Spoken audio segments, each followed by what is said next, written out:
check, check.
Second.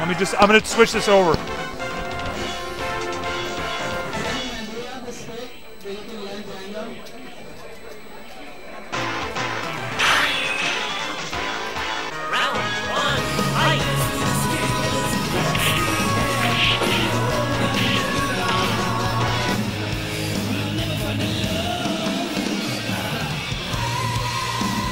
All right, welcome to the second streamed version of Toronto Wednesday Night Fights. We are here live from A&C Arcade, downtown Toronto.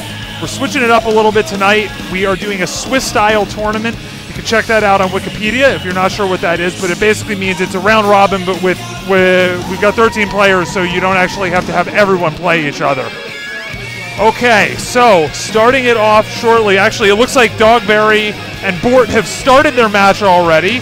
Dogberry looking to defend his #1 ranking now that we've got 3 weeks under our belt. We've started a ranking system. You can check that out on the Toronto Top Tier site, courtesy of Russell and the rest of the team over there. They have added ST on there, which is just wonderful. So, to the match. Let me update these labels over here. And it's going to be 2 out of 3 because we've got a lot of matches to do here. Guys, 2 out of 3. Yeah, just making sure everyone knows that. All right.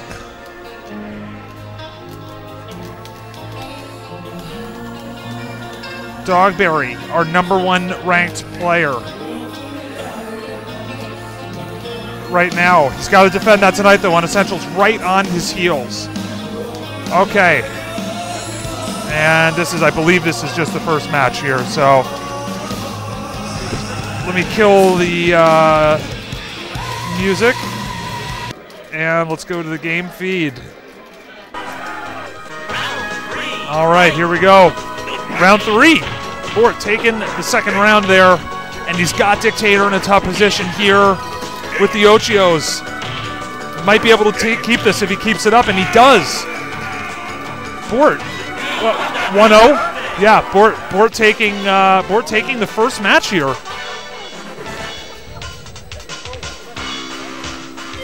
So, Dictator, yeah, with the reversal, if he doesn't have that super charged up, tough spot right there. against Honda with the trap. And now Dogberry going with the counter pick. And let's see, I didn't hear if that was new or old, and it's new. Dogberry, strong player all around with pretty much every character. So this might be a bit of a counter pick here against Honda. Bort's got a strong Honda here, and he definitely knows the tricks when he gets you in those traps with the Ochios. It's very, very difficult for certain characters, including Dictator, to get out of that. Got him in the corner right now, using the butt slam creatively to get over those Tigers and just get in. He needs to just get in, and then he can hit him with those Ochios. Dogberry valiantly fending him off with the Tigers here. Good use of the headbutt right there by Bort, moving in. And using those buttons, that range right there with Honda just takes down Dogberry. And he can go over the low Tigers, which is actually an interesting point there. It's Dogberry was like the counter pick. I don't know, maybe a Shoto instead? Bort being patient, and he moves it with the... Did that... Let's see, let's go. Wow! That was creative. So he didn't get the KO on the Ocho, but he did get that initial bit of damage. Dogberry right now. This is first to two. So Dogberry, this is actually match point right now for Bort. This would be a major upset right now. Dogberry, the #1 ranked player. Let's see him fight back here. Let's see what happens. Yeah, and Bort's going to use that butt slam to move in. Just like he did there, and Dogberry's got to keep him out of that Ochio range. It could be so devastating, especially when in the... Oh, very nice reversal right there with the Tiger uppercut by Dogberry. Very nice. On that super, it can be... Honda is susceptible to that.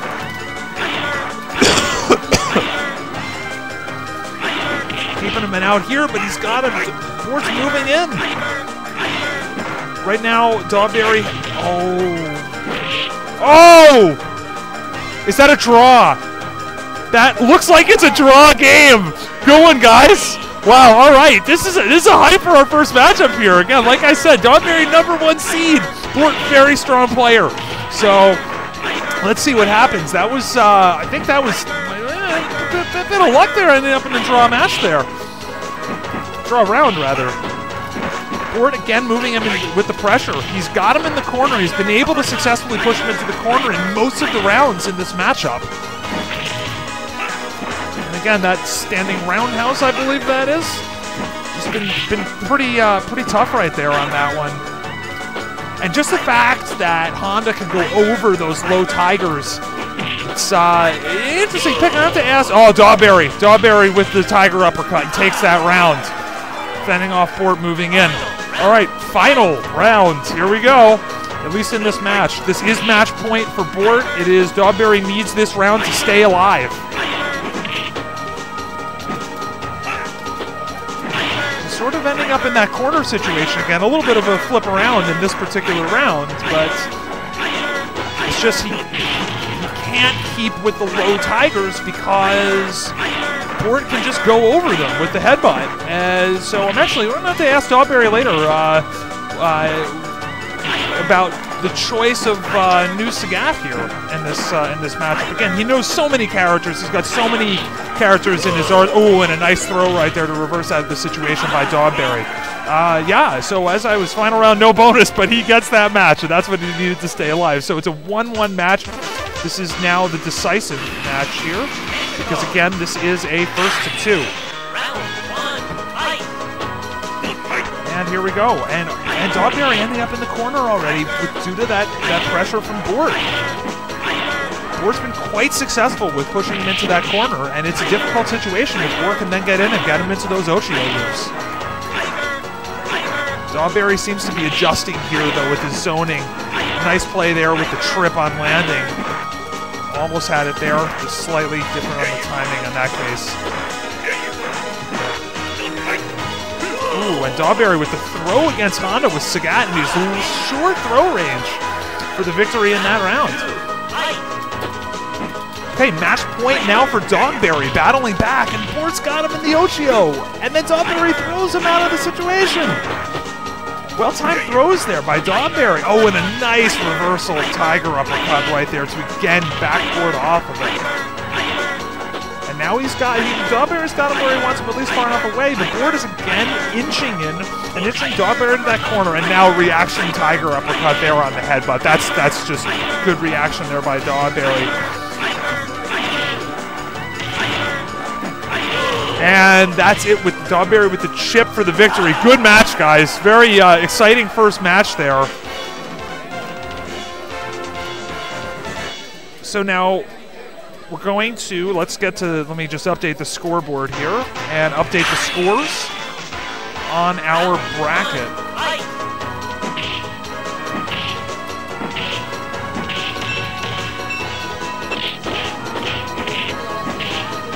Nice match there, though, guys. Good job. Kenny, can you find Enzo? Get Enzo. Play Enzo on stream.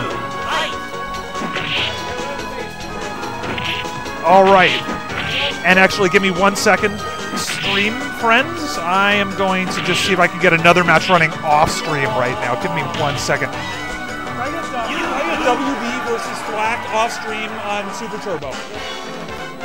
Oh, that's short. All right. See if I can get anyone else. Oh, there's Andrew. Can I get Blueface versus Missing Person? Missing Person around? Yeah, play Andrew off stream, please. On Super Turbo tournament. Oh no, sorry, Super Turbo's right there. What am I saying? I'm playing the wrong spot. Yeah, just stay right there and play. First to 2, guys. Yeah, you guys are ready to go. All right, coming up for you now. So we've got a match going on off stream. We do have 2 setups here, fortunately, thanks to Dogberry for bringing the other setup. And this is the tournament match. It's first to 2.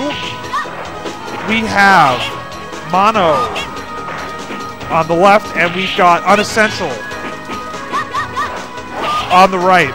Now, Unessential, right on Dogberry's heels in the TTT rankings. First of all, let's mention that. Second of all, Unessential, coming off of a great tournament victory last weekend in the Fight for the Six. It's part of the Red Bull series, actually. We had Super Turbo added to it. I was in Philly. I wasn't around, but I was able to catch it on stream, and let me tell you, there were some good matches. Unessential ended up winning grand finals against Lord Jimmy Bones, very strong boxer player from Montreal who traveled to Toronto, I think maybe for a combination of 5 and ST, but nonetheless he traveled. And knocked him off.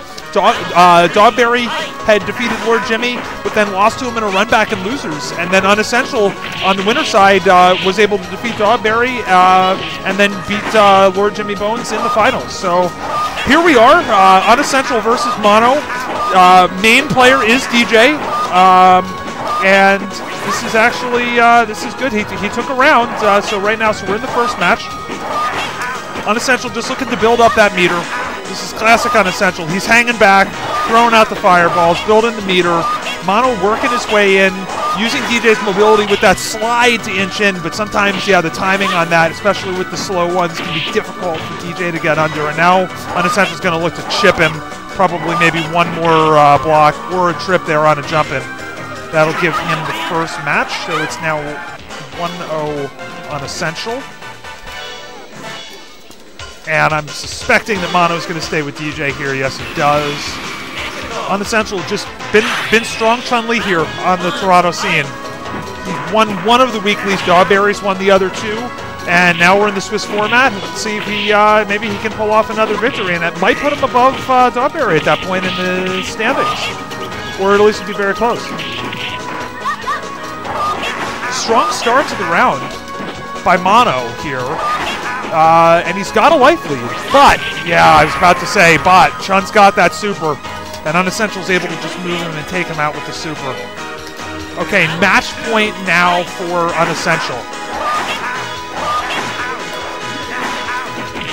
And he's gonna build up that meter, and then he's gonna opportunistically move in on Mono. Mono going for the cross-up combo. Maybe an execution there on the combo. I think he may have had an opportunity there for a bit more damage. And now, again, Unessential's got the super. Oh, super into super! Mono takes the round, staying alive here. Let's see if he can get the next round and tie it up here versus Unessential. So yeah, if you get the timing like that, apparently DJ Super wins that one. going for the cross up there. He had the knockdown. Again, a good start to the round by Mono.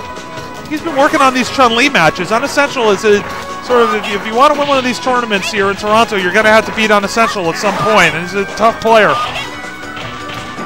Now he's got him cornered. Super gets him out of the pressure, and Chun does not have the super, but she has a throw that does 25% damage for the win. Unessential takes the match in a 2-0, but I feel like that was a close 2-0. All right, I'm going to go over, flip to the internet here, update our bracket. I've posted the bracket in the chat for anyone that wants to follow that bracket online. I will be updating that as quickly as I can. Unessential 2-0. And that is now updated. See if we could get some...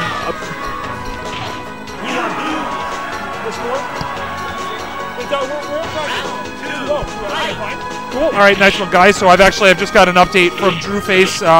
Drewface won his first match against Missing Person 2-0. Missing Person, I think, had a pretty good showing at Fight for the Six as well. I actually haven't had a chance to talk to him yet, but I'm not sure if he's new on the scene. 1 second.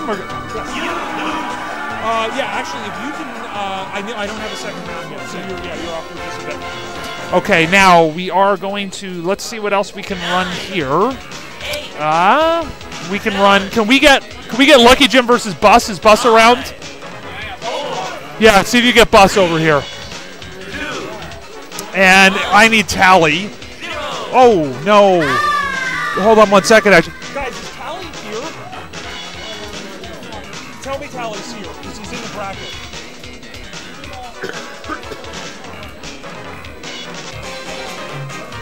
I think I see him. Yeah, you guys can play. Yeah, so Thrash is WD.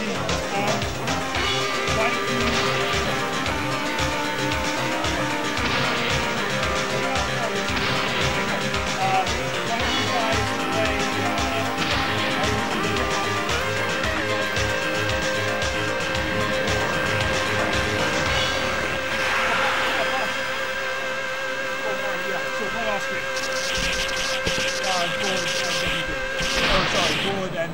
Gold and WB.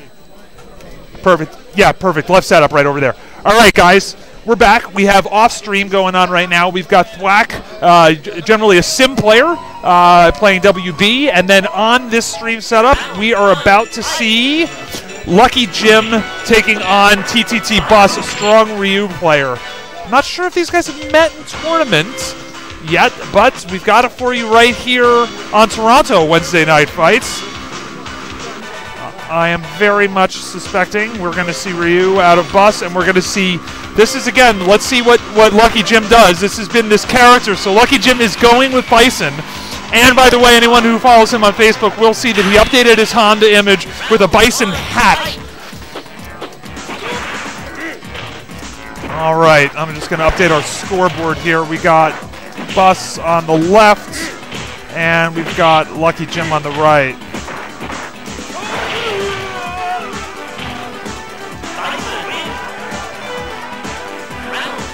Lucky Jim, very strong showing last week.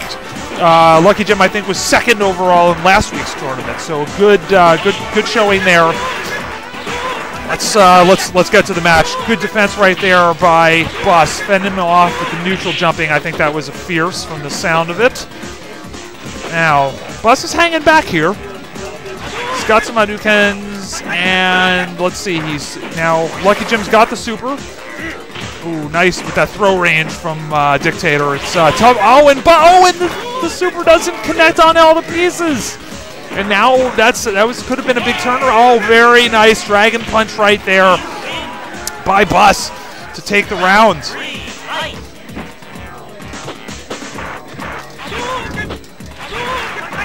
Bus with some block strings there. Just sort of hanging back. I think he just doesn't want to get under that pressure from Dictator, which can be very tough, and those kicks are just so damaging. And Lucky Jim takes the first round with a well-spaced, standing, what sounded like a roundhouse kick. Okay, so Lucky Jim up 1-0. I'm going to say don't count Bus out on this one.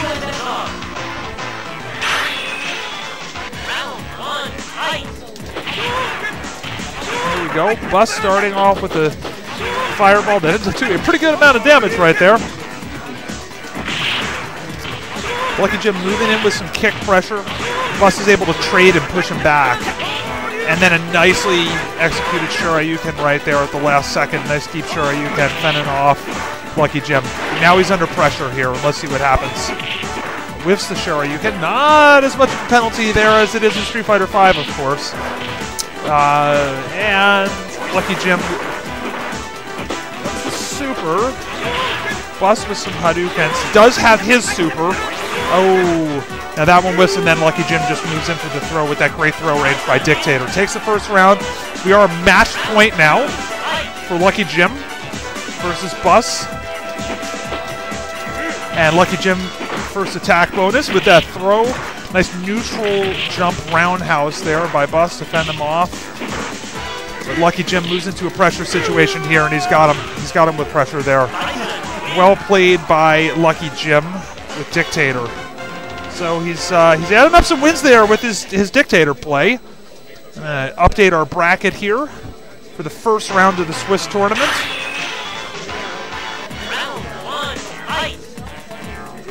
And who won? All right, and I've just been told WB defeated Thwack 2-0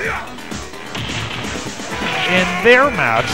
So I'm going to update that on the bracket. Now, for the first round, we actually only have one more match, and that's going to be my match, and it's going to be versus Tally. KS Tally might be playing. Oh, he's actually spectating. Can one of you guys just go grab Tally, please? And can someone commentate on this match? For example, let's see who we can get over here. Tally! ST, play me. Why don't you guys commentate? 8. And we've got Grandmaster Dogberry coming over for the commentary on this one. 4, 3, 2, 1,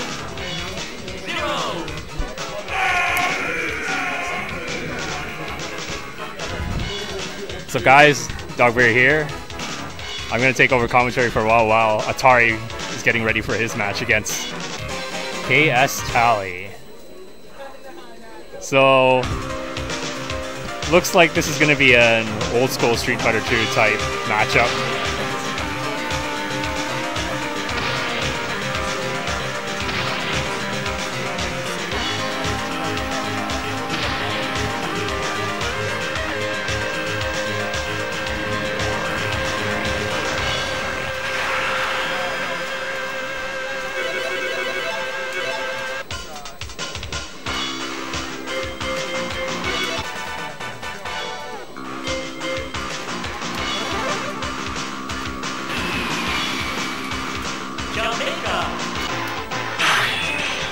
Alright, here we go. KS Tally versus Atari. Rue versus Guile. The classic Street Fighter 2 matchup.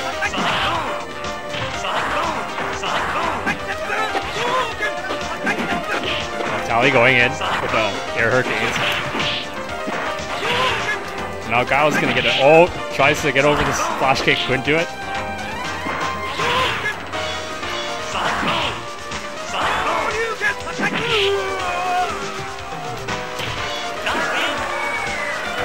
Guile takes round 1.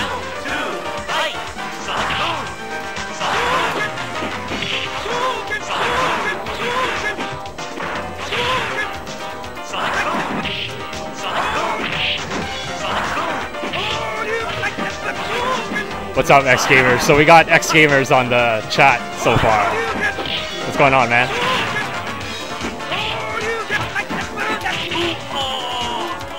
Oh. Ryu with the rushdown takes round 2. Yeah, so this is just one of my favorite matches to play as either character, Ryu versus Guile. Because really, what it comes down to is all about spacing. It's like, your options are totally dictated by where you are on the screen. It's like, if you're at full screen, maybe Guile has a bit of an, if you're at full screen, maybe Ryu has a bit of an advantage.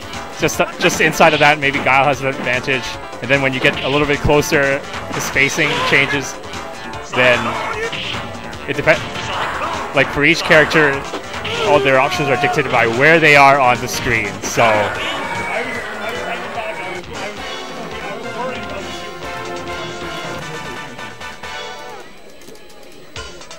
Atari takes game 1. Tally going back to Rue. Oh, starts with a hurricane, gets over the no sonic boom and still knocks down Guile. Oh, tries the overhead, but gets a flash kick.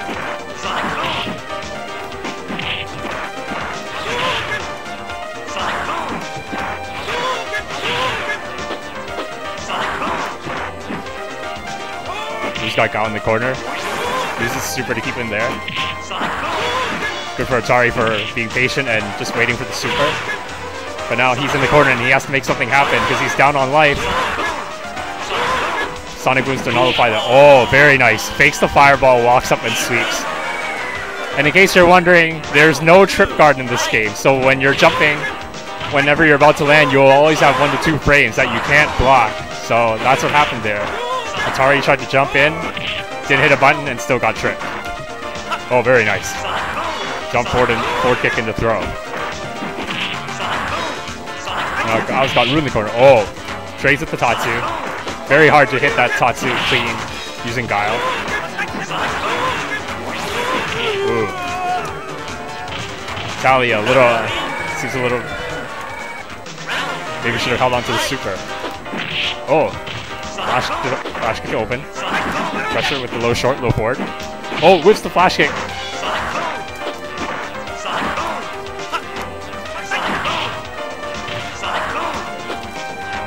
Now Guile's the lead, so he can afford to just sit back in the middle. Oh wow, very nice Tatsu into uppercut.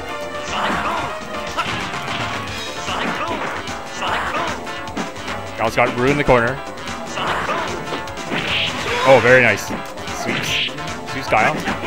Gets himself out of the corner. Oh, baits the super out with the sonic boom. Oh. Jumps in, but takes the trade, but Rue wins in the trade, so.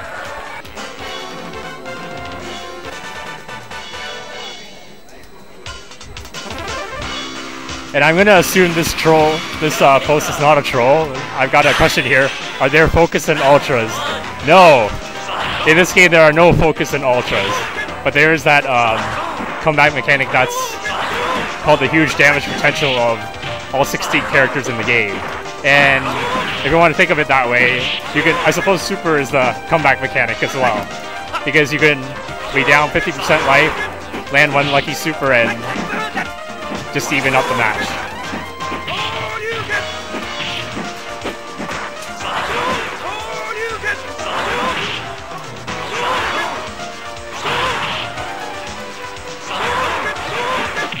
Oh, got over the fireball. That's got to pressure Rue. Oh, tries to get over the sonic boom. Didn't happen. Guile takes it.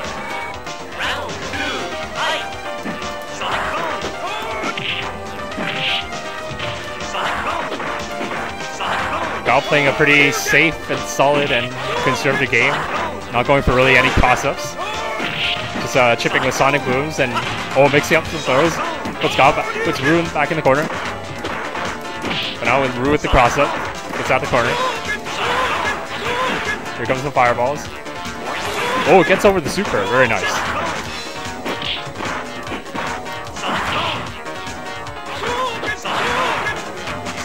Rue's down on life. He's got to make something happen. Oh, but eats the uppercut. Atari takes it. 2-1.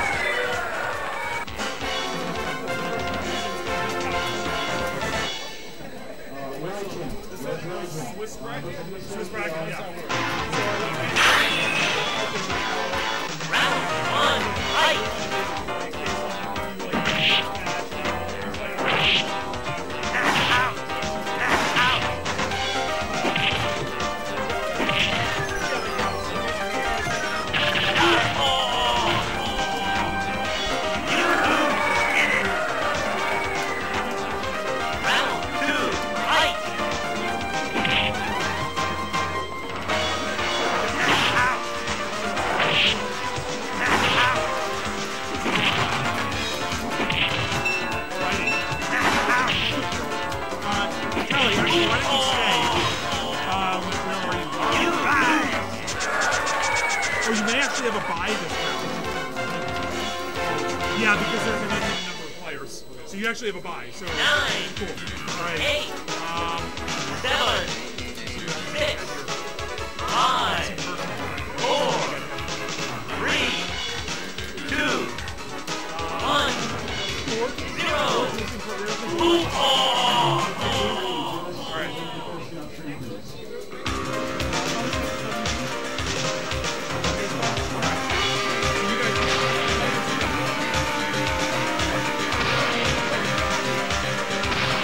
Yeah, I'm going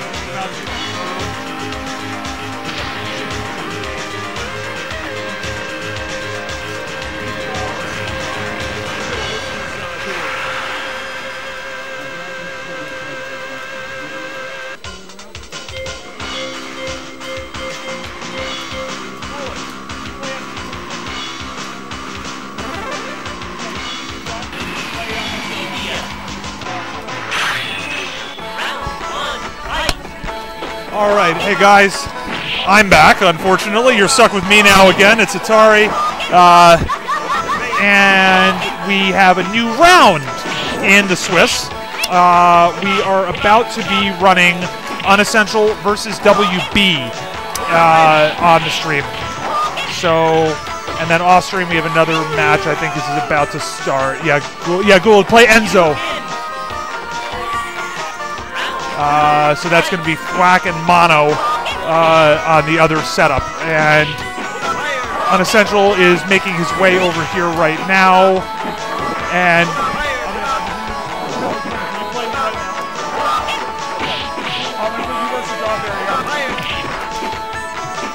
all right, guys. Unessential is taking a seat. So again, high-ranked player Unessential. And I'm told WB had a good showing at the Fight for the Six as well this weekend. So this is the champion of Fight for the Six versus a relatively high placer. So let's see what happens here. I'm going to just update our labels here.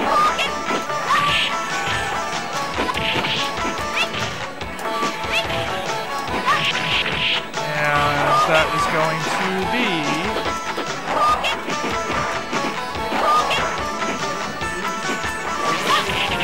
there we go. Okay, so I don't know, that must be Unessential. I feel like I recognize that ghastly color of purple that Unessential always uses with Chun. WB rocking the gold or yellow Chun, if you will. Let's see what happens here. Unessential able to take the first round. Now they're both sort of hanging back and then opportunistically moving in. Seems to be a sort of classic Chun style that we see from Unessential, and WB seems to be doing something relatively similar. See, now he's got Unessential in the corner, and now they both have super though. So look out, she'll just walk forward and execute that super, or throw you, whichever one suits her. Now, Unessential still has the super, but WB with a nice life lead here, so I think he's probably just going to try to sort of hang. Oh wow, and interesting, goes in right, gets him with the throw. I think he probably just didn't want to run the risk of getting caught with that devastating super. Oh, both of them sort of hanging back. Moving in opportunistically, going for that ducking forward, which is just so quick. Doesn't have the best range, but it's just so quick and does good damage. It's a great pressure tool. WB, nice throw there against Unessential. And sort of each other. Now both of them have supers, so let's see what happens here. I think we should. Oh wow, and nice super there by WB, and also then baits out the super from Unessential. So nice play there. Now Unessential's got pressure though, and yeah, that turned into. I was wondering if we were going to see an anti-air that first time, and Unessential was able to move in and get that throw, and then he just goes into the strong pressure with Chun-Li. So Unessential takes the first match in a close one, and Unessential resetting, as he's very accustomed to doing. Unessential doesn't like Sim Stage. He says the speed is different, and we know it is, it's true, but Unessential is known to change the stage if he doesn't like it. Now, just noting for WB, both players do have to agree to that. You can't say no, and if that happens with me, I think just to troll, I'm going to say no. Anyway, on to the match. Pretty even in life right now. Unessential is charged his super meter. WB's probably a couple fireballs or a few fireballs away from that. Unessential calling that jump in air to air with the jumping punch. And now he's just hanging back again. He's just charging that super meter right up. Now WB has the super. So let's see if he can move in and change the matchup a little bit. Oh, and nice right there by WB with that. Oh, an Unessential. And I don't think I saw a reversal on that one. That just sort of happened. So Unessential with what one might call even a desperation upward kick there, but it worked in this case. So again, got the classic hanging back, moving the opportunistically into meter charging by Chun-Li. Both Chun-Li's in this case. WB first one to the super here. And let's see what he does here. Got that hurricane kick, if you will. Unessential, just sort of hanging back, gets the super out of WB with no damage, so advantage on Essential right now. He's got the super, and he just did a 25% damage throw, and then ends up taking the match with the super. Well played by WB, though. Again, I think that one, it was a 2-0, but again, I think that was a closer one than the 2-0 actually indicated. Okay, thanks, and I've just been updated by Mono. He won 2-0 in his match against Whack. So I'm going to update that one, 2-0. And I'm going to update Unessential WB. Unessential wins. That was a 2-0. It was a close 2-0. WB was really in that one. Okay, now, next matches. What can we run? I do see Lucky Jim standing around, so I can run my match versus Lucky Jim, and I see Bus. Bus has just walked by. Bus. Hey, Bus, you got Shane Walker. Oh, yes. Alrighty. Just trying to rustle up the matches here. What else can we do? We can do. Is Andrew around? 9, 8, 7, 6, 5, 4, 3, 2, 1, 0.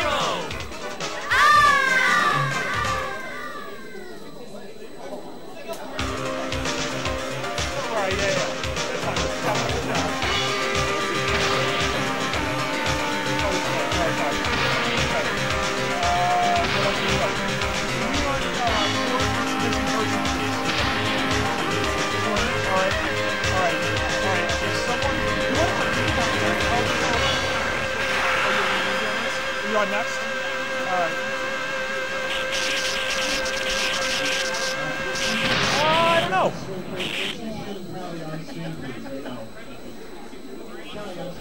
We got 3 viewers. No, 19. Is this 19? Oh, I mean, right now. Oh, I don't know. It looks like 3. 3 viewers right now. I know. Round 1. Oh, that's Shane Walker. Alright. Yeah, we got Shane Walker. Alright. Cal. Yeah, you can do this. No, not anything but a PS4. Cal.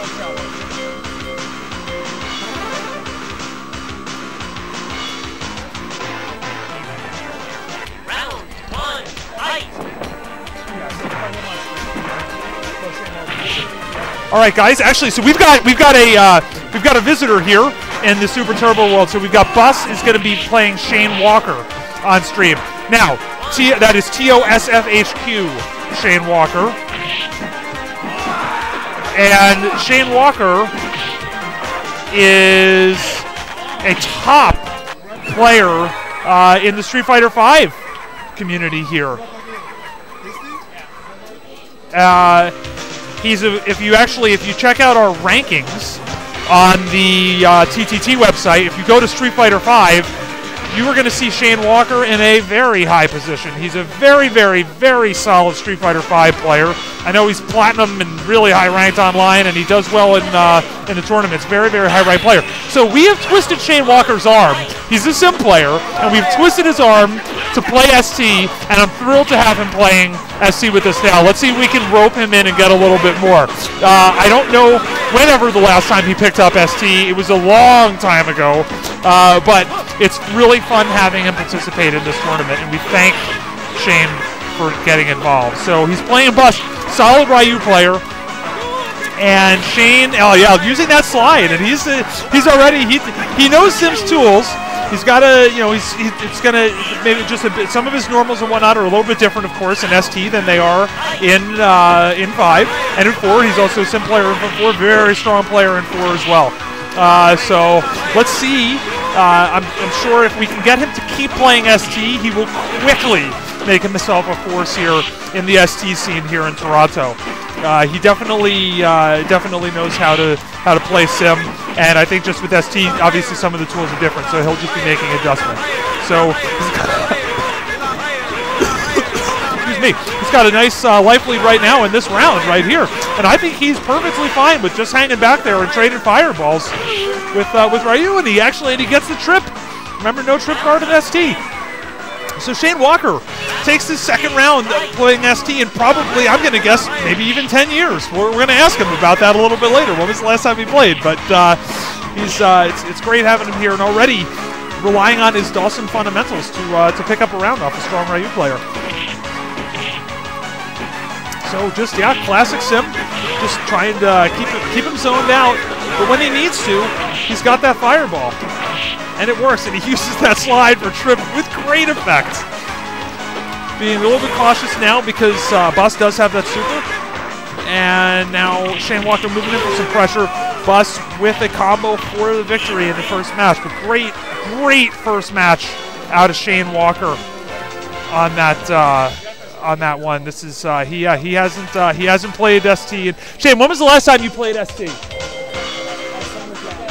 So yeah, okay, so he did a little bit at Summer Jam last year, but we just sort of roped him in, and now he's going to Guile, which is exciting for me as Guile's my main. So let's see what Shane does.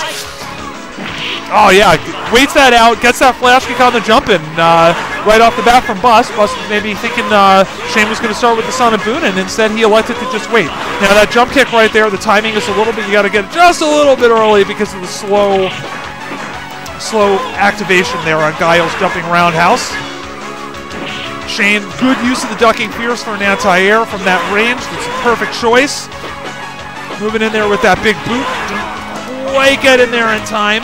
Clip him that time. And now Bus is just continuing with that Hadouken. He throws the super. Shane moves in with the throw. Well done there. Now, it looks like he actually got hit out of a flash kick there. It was just maybe just one of the, goes for probably a tick and then ends up getting chipped out by Bus.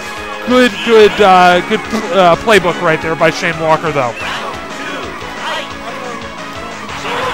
So Shane Walker's actually asking how he gets something now. You want the super? The super is down, back, down, forward, up, back. Charge, of course. So yeah, so we're gonna. I'm really hoping we can rope Shane Walker into playing this game more because it's a thrill having him here. Rusty, but just solid player, solid fundamentals. He's making Bus work for this one. If Bus does come out with this, he's making him work, and this is really exciting. So does a jump in right there. Bus had the Shoryuken ready to go. Keep him with the Sonics. Throwing some Sonics, and then Bus with the nice Shoryuken to get him on the poke right there. Nice match, Shane. It's good. It's good. Bus 2-0 over Shane Walker in an exciting match. Again, thanks Shane Walker for participating here. Just put it right down there. It's fine. Okay, give me a second, friends, and we're just going to update the bracket there. So that was Bus taking a win 2-0 over Shane Walker, who hadn't played ST in ages. And if we can hopefully get him, he will be a force in very, very short order. So right now, sitting down on the stream, we have Bort versus Missing Person. Bort's going to be on the right side. And this is so Bort, if you recall to earlier in the stream. Yeah, bottom button. Yeah, there you go. We're just going to reset here. And this is, let me make sure I type out Missing Person right. Actually, he does, it looks like he's got a couple sponsorship sort of things. So I'm just going to put Missing Person right now. And set the scoreboard here. So Bort, as expected, is using Honda. Missing Person playing Chun-Li. So recall to earlier in the stream, Bort had he took Dogberry to the limit. So very strong Honda player on the scene right here. falling behind a little bit here, moving in. And actually, this is interesting. Missing Person is playing Old Chun. So we're going to ask him later about why he's playing Old Chun. I'm sure there's a good reason for that. And Bort getting off to a life lead right now. And he's got him in the corner for that Oshio pressure, yeah. And I'll tell you, I've been there before against Bort. You don't want to end up in that corner because he's just going to go with that loop with the Oshio, and it is just so difficult to get out of. So Bort moving in, and it's actually a nice switch right there by Missing Person. He was getting close to the corner, and then he gave himself some breathing room. So well played there. Back it up a little bit, and now he's in the corner, and now Bort's got him. Let's see if he gets that again. No. No. Nice spinning bird kick by Chun-Li to get herself out of that situation. And now the liability kick actually ends up paying off in this case. Bort, nice timing there on the super, executes that, goes through the fireball, and takes the first round. So Bort's up 1-0.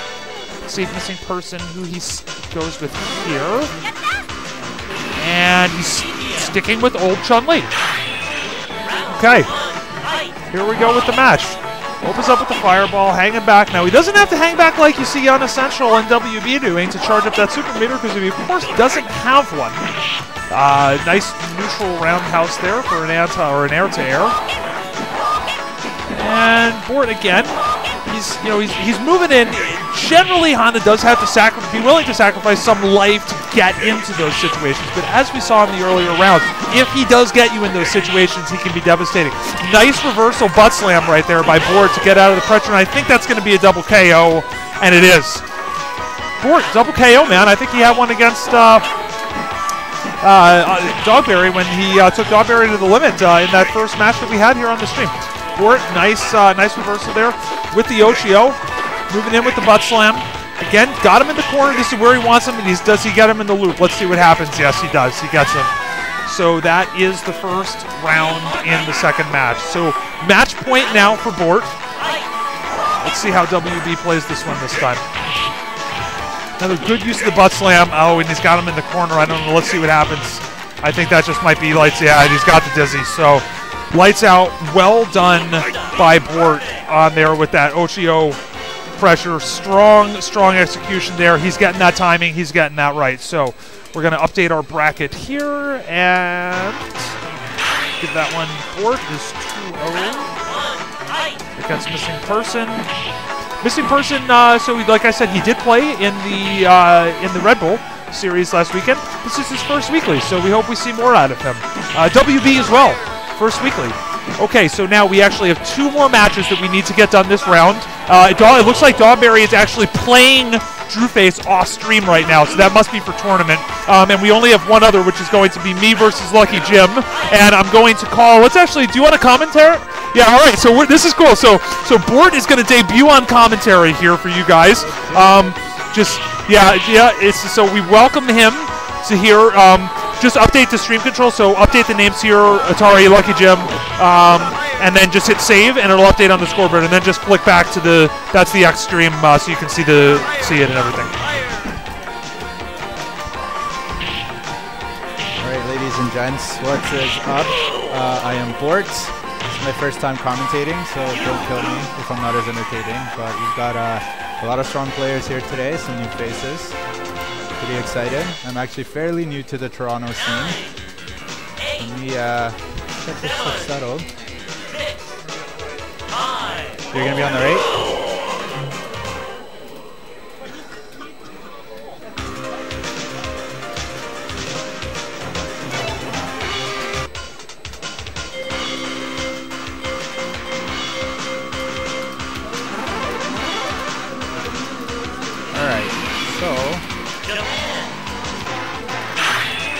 Perfect. So here we got Atari going with Guile, Lucky Jim going with Bison. Lucky Jim, usually a Honda player. He's been one of the guys in Toronto that's actually been giving me a lot more tips and training my Honda. Going with Dictator. He's just had a major interest in the character recently. He's been doing pretty well, so that's what he does. Both guys playing extremely well. Bison holding in the corner.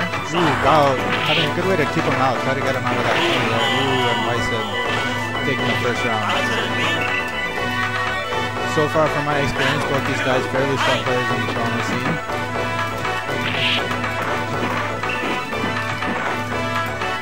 Alright, Dial doing a good job to try to stay away, but Bison's just getting in his face. So just got to counter a little shot at Boom, try to keep him out, and Bison coming in. Ooh, Bison just leading Dial's movements, getting in there, right in his face. Ooh, and first round goes to Lucky Jim. Bison wins.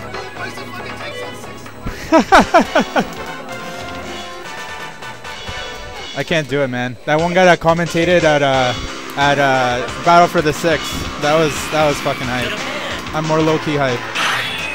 Round 1. All right, here we go in the second one. So Atari switching over to Vega. We discussed this, and he's planning to pick him up as a secondary character. Very strong one at that. I believe Vega has a decent matchup against Bison. Maybe even an advantage. Not to say that I know too much, but Vega doing a good job of keeping him in the corner. Bison getting out of there.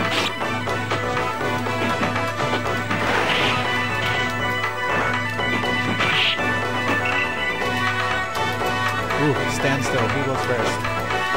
Waiting for that Vega wall dive. Waiting for that walk forward. See what we're going to do here. Bison obviously with the advantage at this moment. Bison taking it in. Ooh, and here we go. We're going to get an ambiguous cross up here. Ooh, and Bison gets him with the super. Takes that next round. So we got Lucky Jim on match point now.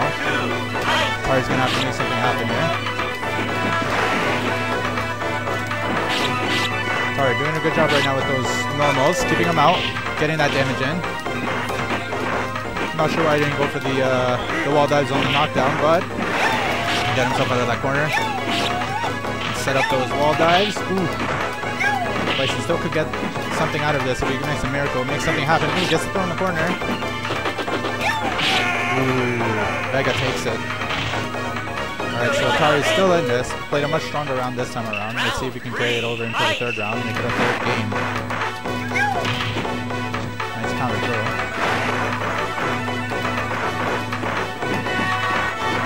Vega doing a good job keeping him in the corner, getting with those jump-ins. Those jump-ins are so fast, it's super hard to go against. I know as a Honda player, trying to keep him at bay is a lot more easier. Ooh. And it looks like I'm up for Windjammers. We're gonna take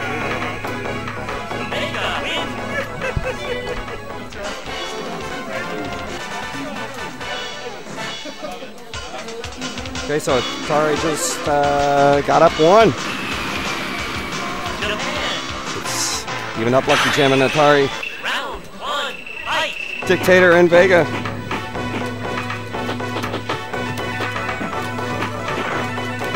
All right, playing a good anti-air from Lucky Jim. Crosses over. All right, let's see if Atari can get his air throws.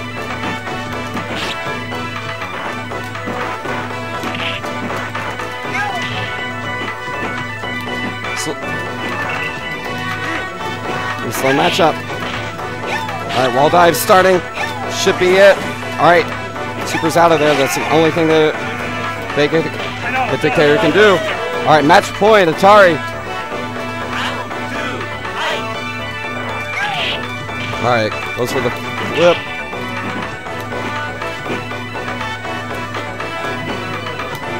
At this point, that's the best thing for Lucky Jim. Staying out of harm's way. Good anti-airs. All right, good pokes. Evens it up. All right, last round of this. Round 3. Fight.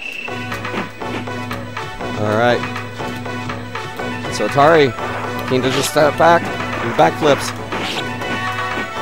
Building meter. About to have super on deck. Good slide. All right, now he's going to be super wall diving every time. Once he catches, it's over. All right, the wall dive setups. And that takes it. Atari takes a 2-1.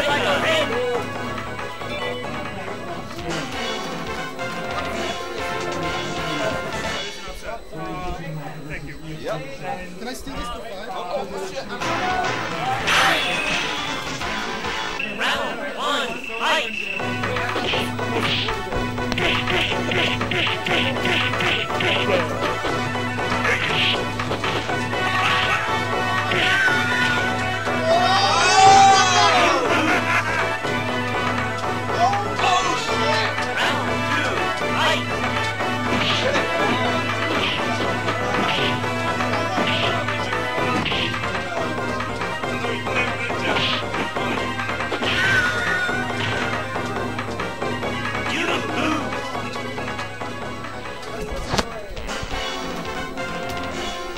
Okay, guys. So, hi. I'm back. That was a fun match. That would be an upset. I typically lose that. I don't know. I decided to switch to Claw. It's so scummy. It's terrible of me. You guys absolutely feel free to boo me. By all means, I deserve it. That was just villainous of me. Here I am trying to be a friendly face for everyone on the stream, and then I moved to Claw. So nice. Oh no, now I'm seeing I've got to play Dogberry, and I've got Drewface sitting right next to me, so he's going to play Unessential right now. Yep, on stream. So yeah, perfect. This is great. So 2 top players going on right here.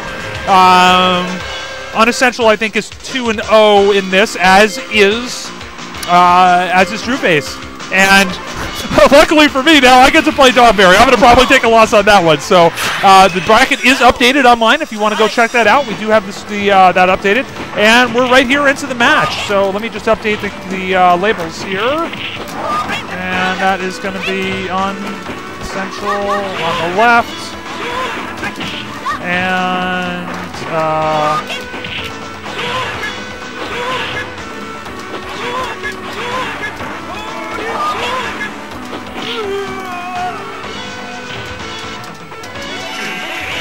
we've got, okay, get our scores here. Just bear with me, everyone. Okay, so Unessential, victory in the first round, and he's hanging back. There we go again. He's hanging back, moving in opportunistically, charging up that super bar. So dangerous with the super with Sean. And Drewface has his super, so seeing Unessential needs to be a little bit careful now, especially with fireballs from a closer range. Drewface has that super, so he's just used it, charging that up with some tattoos. And, oh, a nice anti-air tattoo there by Drewface. Oh, and he chips him out. Takes the second round. All right, here we go. Nice close match here.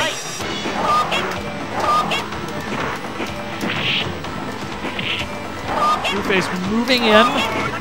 Nice there by Drewface. Goes through the fireball, moves in and gets a throw. It's Unessential tech, but nonetheless, takes a bit of a super, but really not much of that. That's like, if you could know that you would always take that amount of damage from that super, you think you'd probably take it every single time. So Unessential moving in right now. Good, probably. I think that was probably a read right there on that jump over the fireball. Jump kick, low forward, a little bit more damage. Takes the first game 2 rounds to 1. And let's get update our scoreboard here. Round 1. All right. Drewface moved to the Mike Watson colors on Ryu. Unessential, as always, in the light purple with Chun-Li.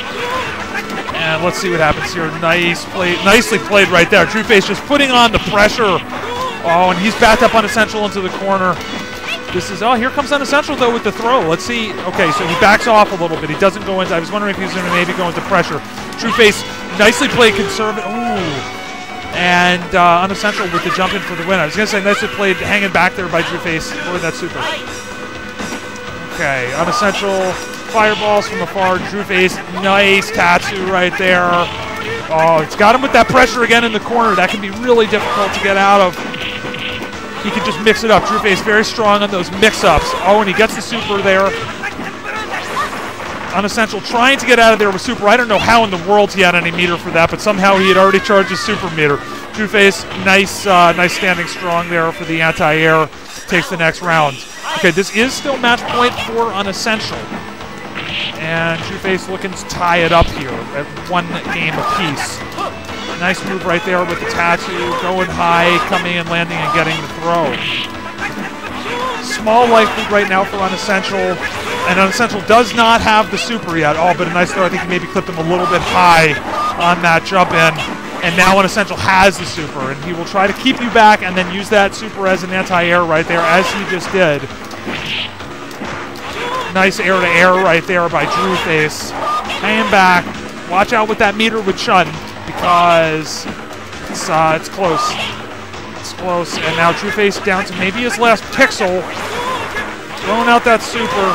He's hanging in there. Oh, and Unessential chips him out for the victory. Nice match, guys. Close one. So Unessential, looks like he's remained undefeated in this Swiss tournament right now. So you're off for a bit. We got to do one more rounds.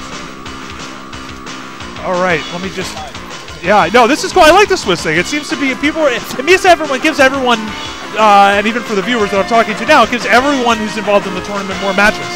Yeah, well, other than the people who win, but if you get knocked out early, you only have 2 matches. Here you have a bunch of matches.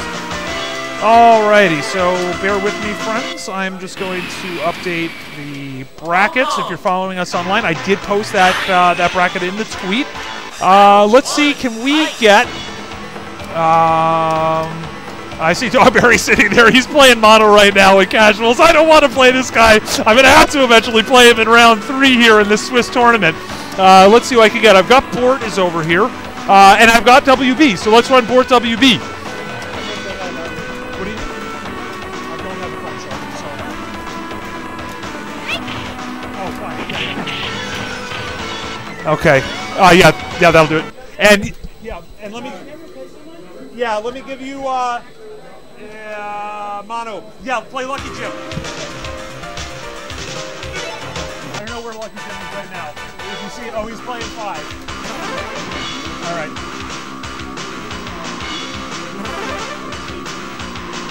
Okay, he's got a 5 matchup.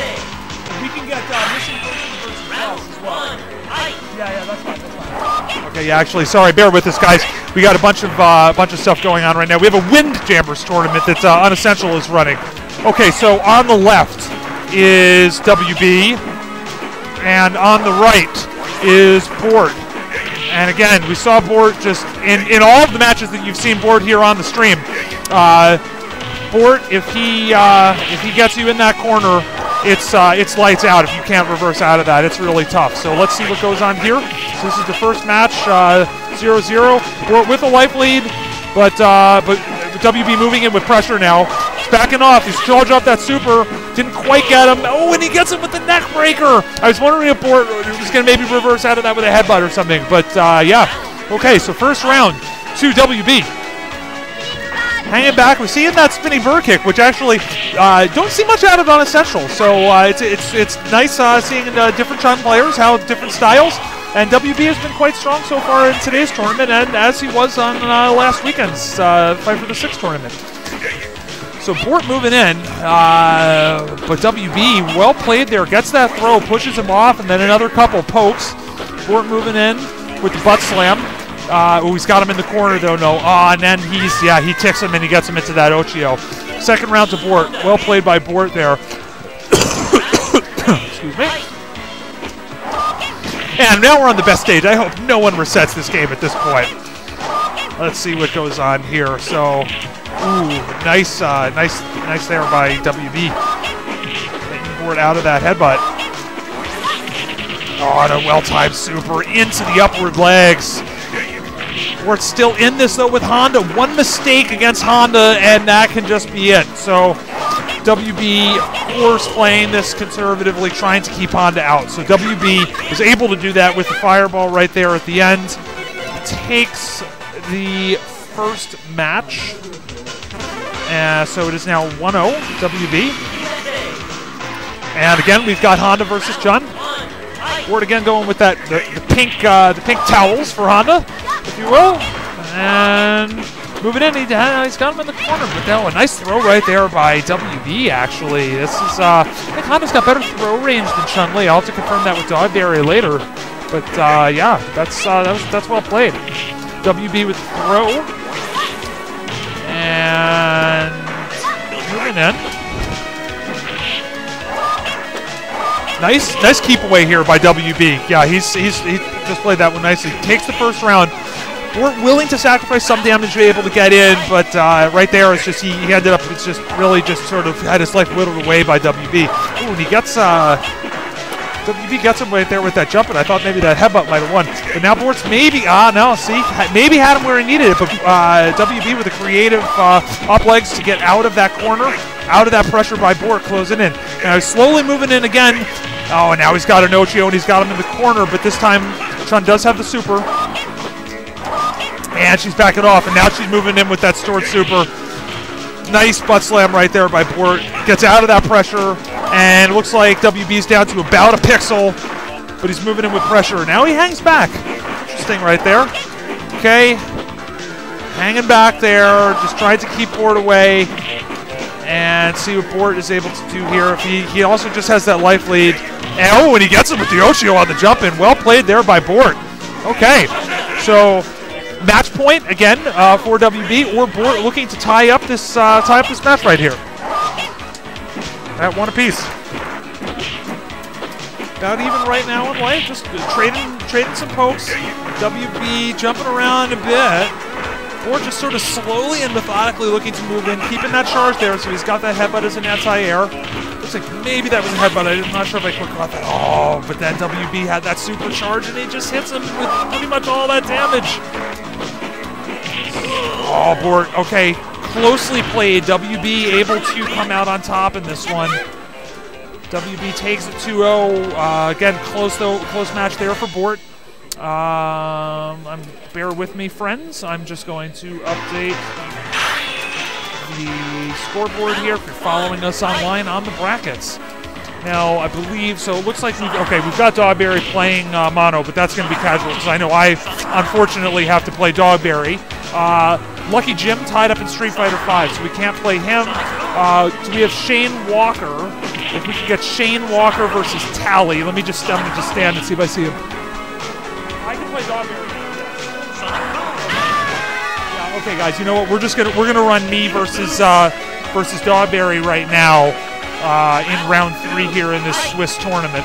A couple of the other guys are playing Street Fighter V, and Mono is gonna come over and commentate. Yo, Mono on the mic. I don't know if you can hear me. Let me just fix this up real quick.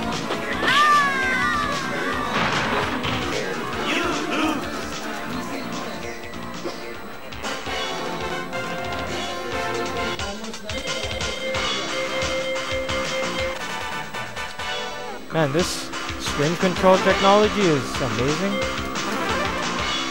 Press save. Well, let's watch the action, okay. Round 1, fight! Yo, these two, we're going to be playing for forever. Dogberry always has the upper hand.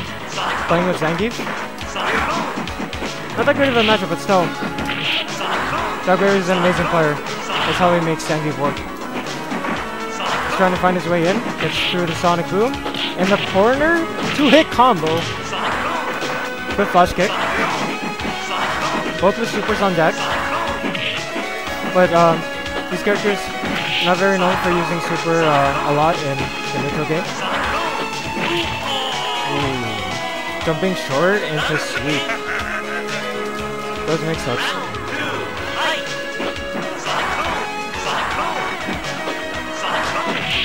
Atari slowly getting into the corner. But Dogberry losing life. But don't worry, this is what Dogberry wants.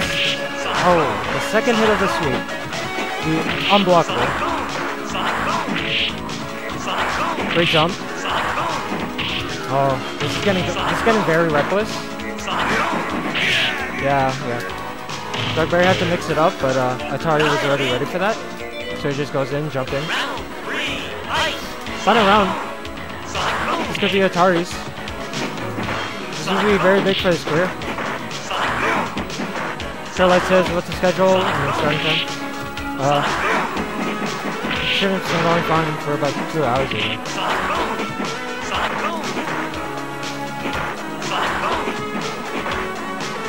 Alright. Bell, back in the corner. But Atari doing a very good job of playing the footsie game and the anti-air game. So it's very hard for Dogberry to get started. Get to a green hand, jump in, sweep, this is chance, blocks. But the sweep crazy. Alright. First game goes to Atari. Let me update that real quick. Oh yeah. Dogberry throwing out the new Sagat. Not old. Dogberry very good with both versions of Sagat. That's what he uses God when he wants to cheese other players. The zoning game begins. How's the Atari going to get through? Nice. Good neutral turn. But then Dogberry already ready for that jumping forward right after. What characters are super? Oh, Dogberry. Not even doing any Taiwanese shenanigans. Just getting right there with the zoning, finishing off. Oh yeah. Dogberry's had his fun with the Zangief. Now he's gonna play real. Zoning game that we all love him for. Santa Cruz.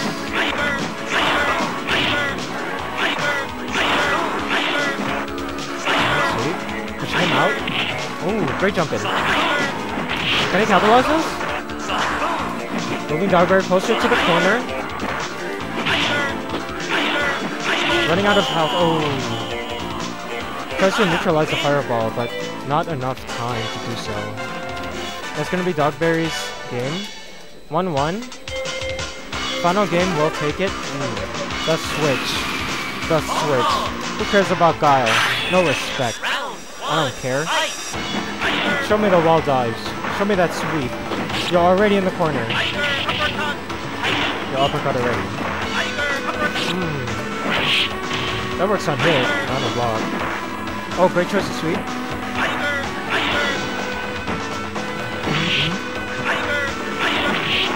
Yeah. Dogberry getting away for the corner. Doesn't want to be there. Atari hasn't shown any wall dive shenanigans yet. We can only wait. Okay, okay. Dogberry taking perfect time to throw a fireball. Yeah. Now he gets his zoning in. Push him out full screen. Nice. Nice. Knowing Atari wanted to wall dive, so he just does higher level upper, higher level tiger. Back in the corner, but Dogberry's not really afraid here. Still playing his game. Oh, fall off. Fall off. The block stun. Oh, it doesn't matter. I don't need it. Okay. Hit in the air. A little too early on the slash. Oh, the throw. Last round. Last game. Let's go. Round 3, fight! Yeah. Big part of Atari's game plan using sweep to get in. Big part of Dogberry's game plan using Tiger to keep him out. No claw. Choice to go in. Claw back. Ooh. What was that? What was that? Back to the zone. Gets a nice sweep. Doesn't get the uppercut in time. 2 more slashes. Yo. Oh my god. Oh my god. Dogberry. The god. Oh my god. My goodness. Alright, alright. Let me input this real quick. Dogberry always gets it in time. I don't need to block if I can get uppercut perfectly. Alright. I'm gonna find Lucky Joe.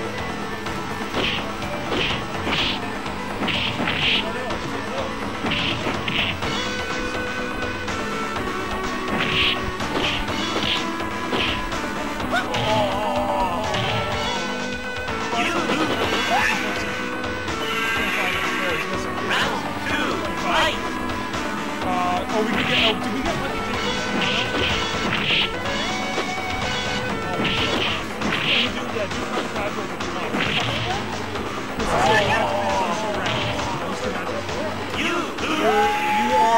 You can buy this round. There's not even number 4. Right? You get a buy. We're gonna. Yeah, I mean, yeah, you got a bid. So there's the situation. You get. 5, 4, Yeah, perfect. There's 5. All right, hi guys. Yeah, crushing loss right there for me to Dogberry. That was he certainly was the favorite in that matchup. Okay. Right. So, right now we have Bus, and I want to get Bus on commentary at some point too. He's one of the faces of Toronto Top Tiers. over here. So we got Missing Person on the left. We got Bus on the right.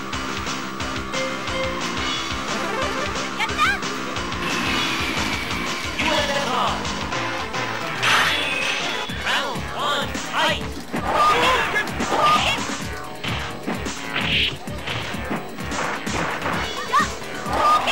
All right.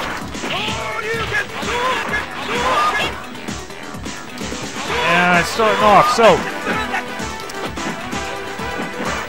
Yeah, Missing Person playing Old Chun again versus Bus with his Ryu. He often plays the green, but not always plays the green.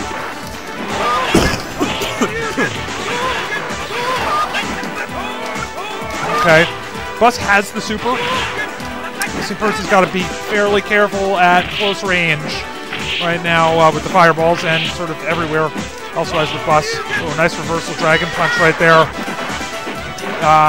Okay, Bus with the super, looking for chip. I think he may have tied it, and that might be another draw.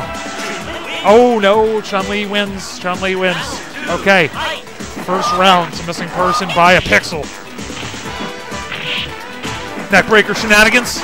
Bus successfully blocks. Missing Person backs off. Nice anti-air with the medium kick right there. And Missing Person using that super fast walk speed to just move in and throw those pokes. Back off a little bit, throw some fireballs. Bus is throwing dragon punches. And Missing Person with the tick takes the first match. So he is up 1-0 against Bus. Bus! Oh, Bus is going scummy as well. I can't talk. I've done it twice already in this matchup. Missing Person's like, no, cut this stuff out. But Bus is moving into the Crimson Claw right there, the Golden Crimson. I'd never play that color. I always play the green or the black, but there you go. Bus with the Crimson Claw. And he's got him down, and he's got the throw, and successfully navigated out of that with the spinning bird kick. And he now gets a knockdown again. Oh, and a nice flash kick there by Claw. Of all the things, does the character even need a flash kick? But he's got one. It's ST. He's top tier and so scummy. And I can't talk because I just used him earlier as well. Okay, so Missing Person maneuvering around. Bus with some pokes. Oh, nice time wall dive there. Slightly to get the loop right there. Okay. Wall dive. Lots of wall dives out of Bus. Just needs that knockdown, and then he can really get him into that world of hurt, if you will. Getting those wall dives there. Ducking strong. Tied right now. Let's see what Missing Person does.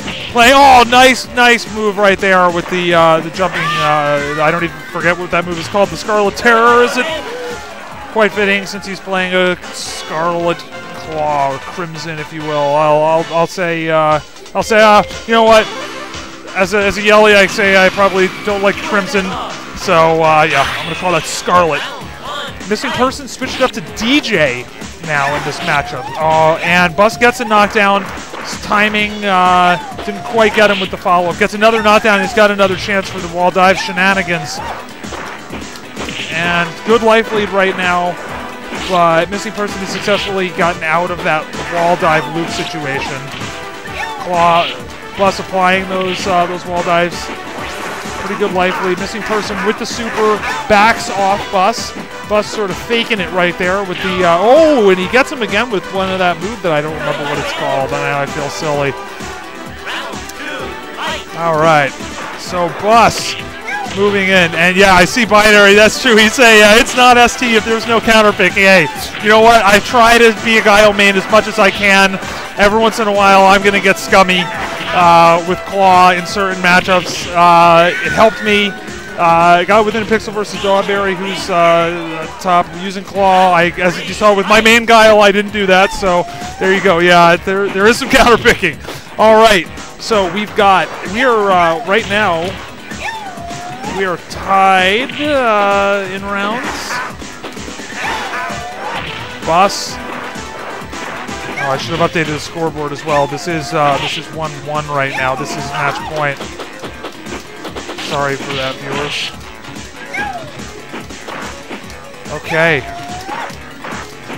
Bus has him in the corner, and he's got a good life lead. I don't know that he needs to do anything necessarily except just hang out. A little bit less dangerous now. Missing Persons burns that super. Oh, yeah, okay, so bit of a, lead, still life lead for, and Bus moves in. Oh, wow, and he goes to the punch wall dive. He takes it off Missing Person. Well played by Bus. Okay, Bus wins 2-1 in that one. Good job, guys. Okay, I'm gonna mark this match off in the brackets here. Give me 1 second. So that was 2-1. Nice close match there. Okay, we've got 2 more matches to run in this round of the Swiss, and one of them involves Lucky Jim, and one of them involves Lucky Jim versus Mono. Hey, where's Lucky Jim? He's playing a fight? Okay.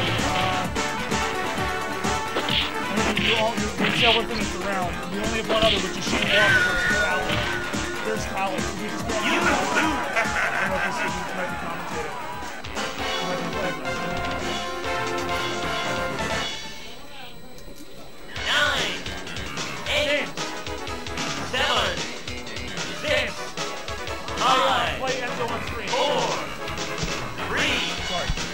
Alrighty, so okay, so we've so Lucky Jim is just freed up.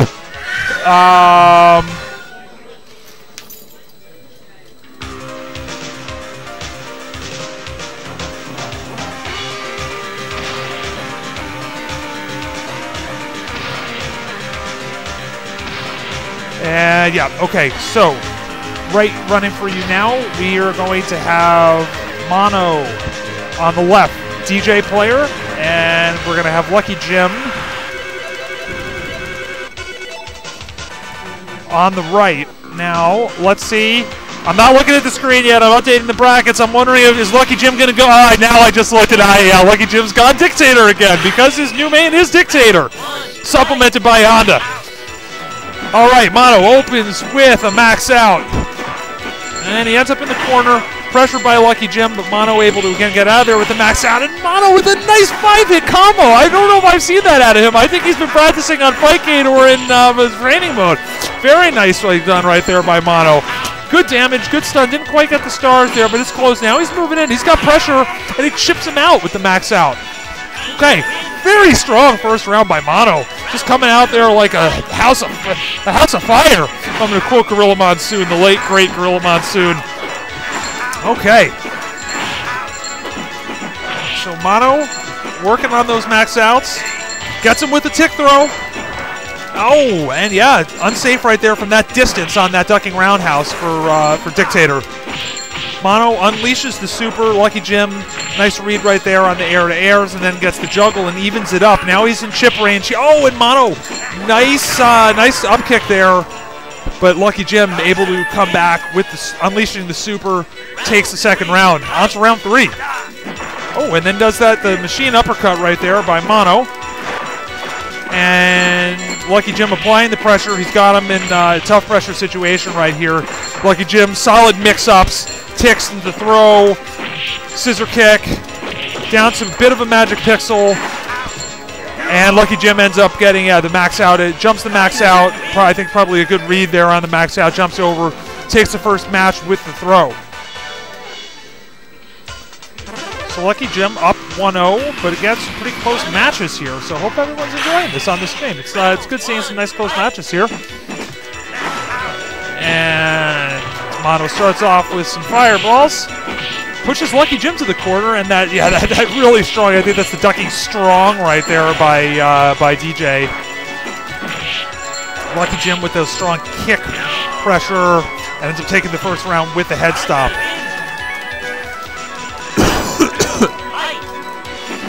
All right, next round, unsafe distance right there. Mono maybe went for an up kick. Oh, and Lucky Jim sort of ticks into that throw. He's got him in the corner. Lucky Jim in control. Mono, nice jump right there to reverse out of the situation. Oh, unsafe. Oh, and he goes for the upward kick, and now that was... Yeah, Mono's looking down. He's thinking maybe a sweep there or something. Close one. Close one. That unsafe distance right there by Lucky Jim. And Lucky Jim, I think, maybe gets a little bit lucky on that one. So they're talking about it right now.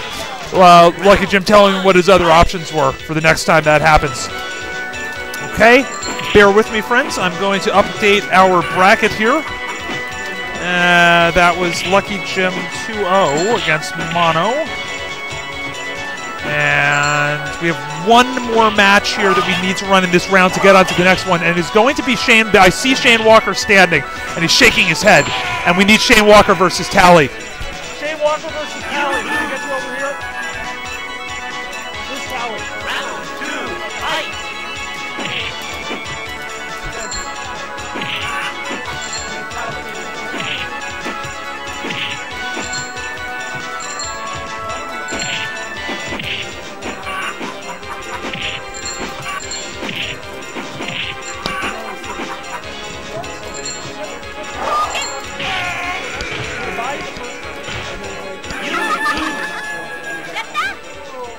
It's a Swiss, so there's no grand final. It's just fight about gymnastics. So you can still play soccer. 9, 8, 7. Sorry, stream. Just bear with us 1 second. We're looking for the other player. I do have Shane Walker, and we're just looking for Chaos Tally. 2, 1, 0.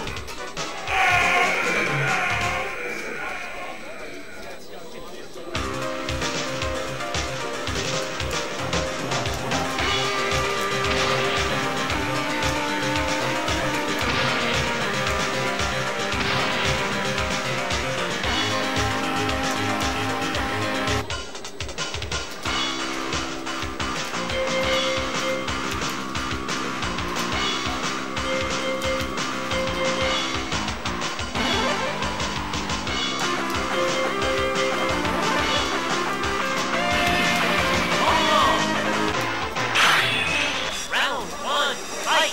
Round 2,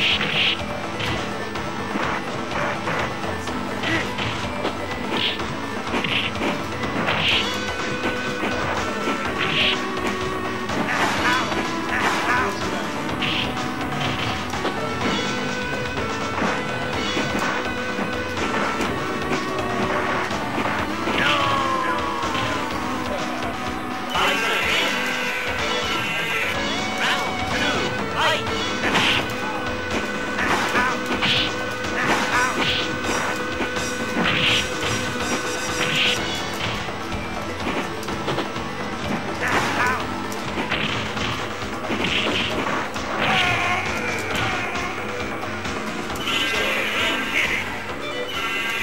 Round 3, fight!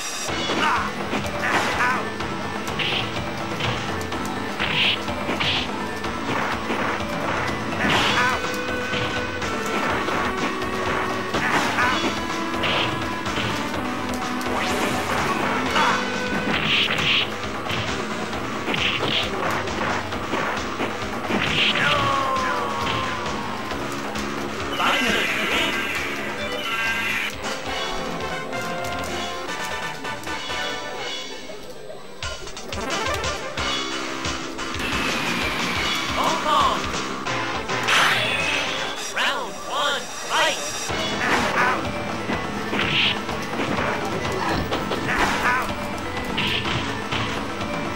All right, guys. Hi. I'm back. Going to update this in a second. So we are going to be moving into, so we're off casuals. Thank you to Unessential for updating that one. We are back into Swiss tournament. And it is going to be KS Tally versus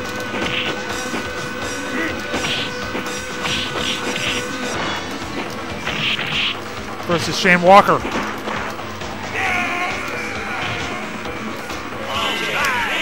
And they're making their way over now. Round 3, fight! Guys, sorry, let me just run. Yeah, no, they're a tournament. All right. So we got KS Tally. Looks like he is going to, in fact, be on the left side, which is lucky for me. I don't need to flip anything on the stream control.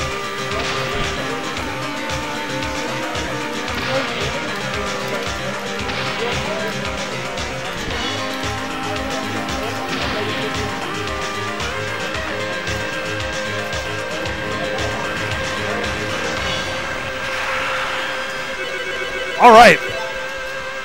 Excited about this matchup here. This is two mainstays of the Toronto Street Fighter scene, KS Tally and Shane Walker. Shane, as I mentioned before, very, very strong player in Street Fighter 4 and 5. As Sim, he's going to go with Sim here. I'm almost positive he does. Tally, strong Ryu player. So these guys are at the top of the Toronto scene in 5 and in 4. Tally's a big third strike guy as well. So as I said, Shane hasn't played ST in forever, but we're thrilled to have him here participating in ST, and hopefully we can keep roping him in because we're having a lot of fun with this. He's working out Sim's tools. Tally moving in with some hurricane kicks. Puts him into the corner with the throw. Shane fighting back. But Tally had that super, throws it out there. Gets through the Yoga Fire. Tally with an uppercut to take the first round. See if Shane can back into his zoning. Oh, here we go. Oh, okay. Yeah, Shane using those normals effectively as he's so accustomed to doing in the other installments of the game. Tally just applying a lot of pressure here, and he's charging that meter up. He's already thrown a super, and he's almost all the way there up to the next super already, and he's got it now. Throws a super, does some chip, slightly out of range with that overhead. Might just go for chipping here. Shane slowing down the situation. Oh, nice jab right there by Shane. And Shane does have the super as well, so Tally's got to be careful in this ranges there because Shane can get him with that super. Ooh, and he gets it with the tattoo.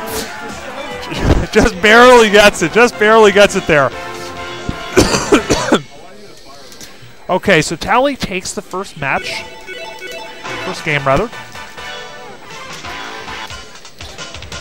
Shane moves to Guile. Goes to hyper fighting Guile colors with that fierce in the blue. And let's see what Shane does here with Guile. Nice. Doesn't do that Sonic Boom to start off. And gets him with the flash kick. And then a nice bazooka knee. Okay. So Tally moving in. Oh, gets him with the uppercut out to the jump. Gets him with the overhead. Applying more pressure with the overhead. And then in the middle of that roundhouse, gets the dragon punch, the jab dragon punch to take the first round. So this is match point for Tally now. See how Shane Walker comes back. I could see Shane is processing everything, and just in very, very short order, Shane is going to be a beast at this game if we can get him to convince him to keep playing, and we hope he does. Close Sonic Boom there, and Tally had the super. Might have actually been a reaction right there. Tally takes the second round. Good showing by Shane Walker in his first time playing Super Turbo in ages. Let me stress that. Top player in 5 right now. Yeah, stay on actually, Tally. Give me 1 second. Let me update this and we'll have the next round. Round 1, fight. So good showing by Tally. Okay, we are on to round 4 of the Swiss. Alrighty. Now we're gonna run. Let's see. We've got Tally versus. Do we have Bus anywhere? Bus might be on commentary.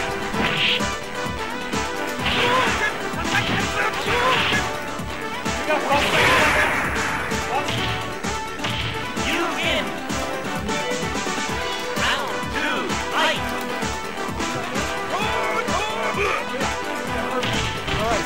This is a good one. Here is a rivalry that goes back for a long time here. I know. And Bus is saying he loves this guy, and it's a friendly rivalry. Let me stress that this is absolutely a friendly rivalry here, but a rivalry nonetheless. By guys, these guys end up playing each other in 4 and in 5. Both strong players there. Strong ST players again. Now I'm going to be interested. Let's see. I'm looking at Bus here. I know Tally's going to play Ryu. I am wondering right now, is Bus going to go scummy immediately with Claw, or is he going to play the first match on Ryu, who is his main? So let's see. Bus is telling me he's going to play Street Fighter. So this is what Bus is telling me is it will be a surprise. So we're waiting with bated breath right here. He said, oh, yeah, okay, fine. So he's calling, yeah, so he's called out himself and me for both of us playing Claw earlier, and he is true about that. That is right. Was Bus really playing Street Fighter? This time he's playing Street Fighter. He's going with this classic green, Tally with the Valle colors. Let's see what goes on here, guys. This is going to be a fun one. Let me actually, I got to update the scoreboard too. Shoot, I'm behind there. So Tally staying on the left, and we got TTT Bus on the bottom here now. And it is 0-0. All right, guys. Close match right now. I did see Super come out earlier. Bus on the right with the green. Almost there on the Super. Tally's already halfway up on his next meter. Jumps in, reaction jumps there to that fireball. Wasn't able to get any damage on Bus, but he's moving in. He's got the pressure. And Tally, again, goes for that overhead. He likes the overhead. Let's see if Bus makes any adjustments to that going forward in the match. We have seen that overhead quite a lot out of Tally. Bus, good dragon punch right there. Fends off the jump in. Sort of staying at range here, guys, going back and forth, trading those low forwards. Tally unleashes the Super, and he's already like halfway up on that Super. He's just so efficient with his meter on there. It's quite impressive. Tally takes the second round. Okay, so Tally takes the first match then, actually. And okay. Bus again, going with the green Ryu against Tally with the Valle. Here we go. Second match. Let's see if Bus turns this around. Good dragon punch there by Bus on the jump in. I think Tally may have been expecting a fireball, but Bus faked him out with that. Bus again with the dragon punch. Applying pressure with the fireballs. Smart pressure. Nice reversal there by Tally getting out of that. Trade there. Tally moves in with the Super. He's got the pressure, and Bus with the ducking fierce. Takes the first round. So Bus will tie it up if he gets this next round here. Tally with the overhead. And okay, so he's moving in, block string into fireball. Tally again applying that pressure. Good read there, jump up with Bus. Bus, oh, nice reaction there. Jumping in, dodging the fireball with the Shoryuken.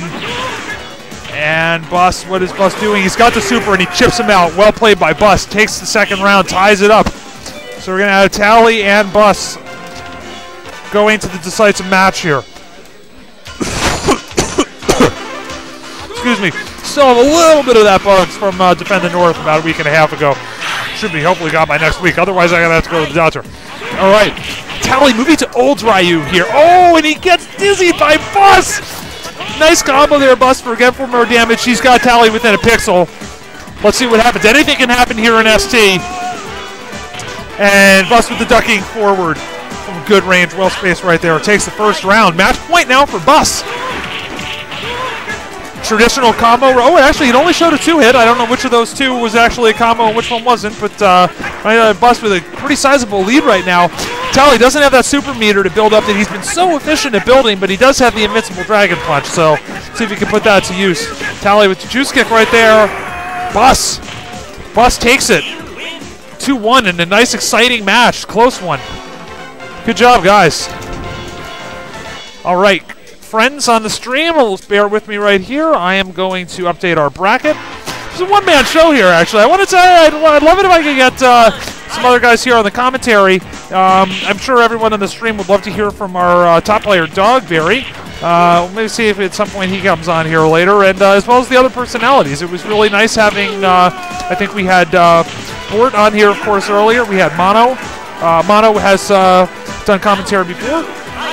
All right, so let's see what else we can do here in the fourth round. We do have, actually, and I see Dogberry running sets over here with Drewface. Drewface is he's working on his ST because he's a diehard ST, and we love to have him here. Can we do? Where's Enzo? Can we get? Oh, Enzo, can you play Drewface on stream? 9. All right. So yeah, so here we've got Drewface versus Mono on stream. Interestingly, so I don't know how this thing works with the Swiss and how we got the rankings here. I don't know if anyone has gotten undefeated. I think that it's not updated though. Yeah, that's what I'm just saying to the stream. It doesn't seem to update as we go. I think Drewface is no, he lost to Unessential. Unessential might be undefeated.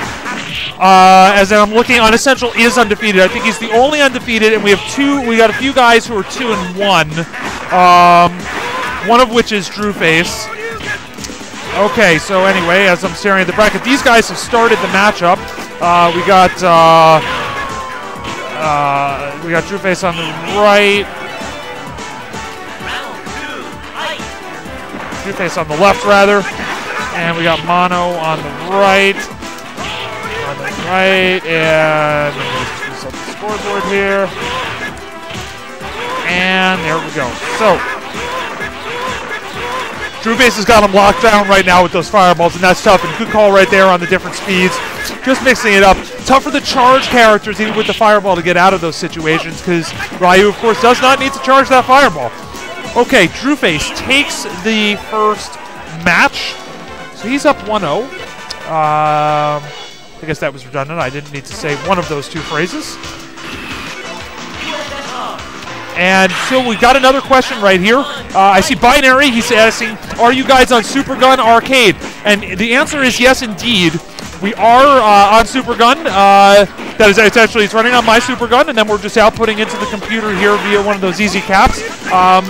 This is a, it's a Super Gun. It's actually, we're running the Darksoft on the B board side of things. Standard A board into a shout out to Jason's Customs, the Super Gun. Just fabulous. I feel like that's the Lincoln or Cadillac of Super Guns, if you will. It's a fabulous piece of hardware. So reliable, so great. It's got those UD USB input. Shout outs to Undammed as well for even developing those so we can use modern sticks on the Super Gun.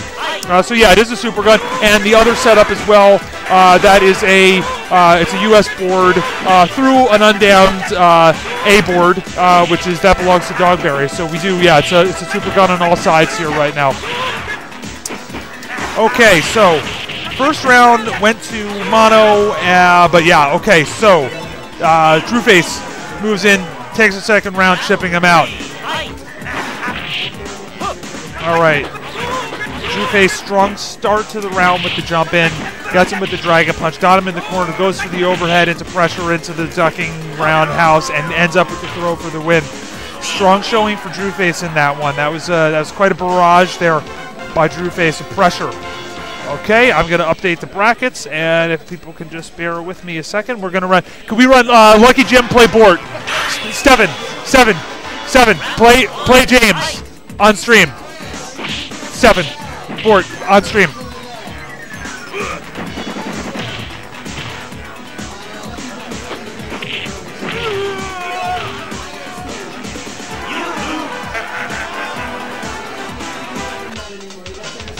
All right, we've updated that bracket. We actually don't have that many more matches. We maybe even could have done a 5-round Swiss, I suppose.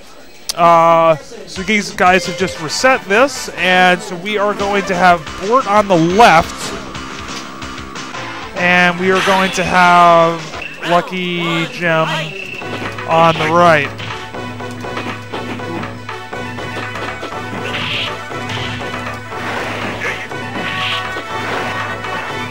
All right, guys. And yeah, I see, so Terrorlight, yes, thank you. I do see the comment right here. It looks like it's the American version. Indeed it is.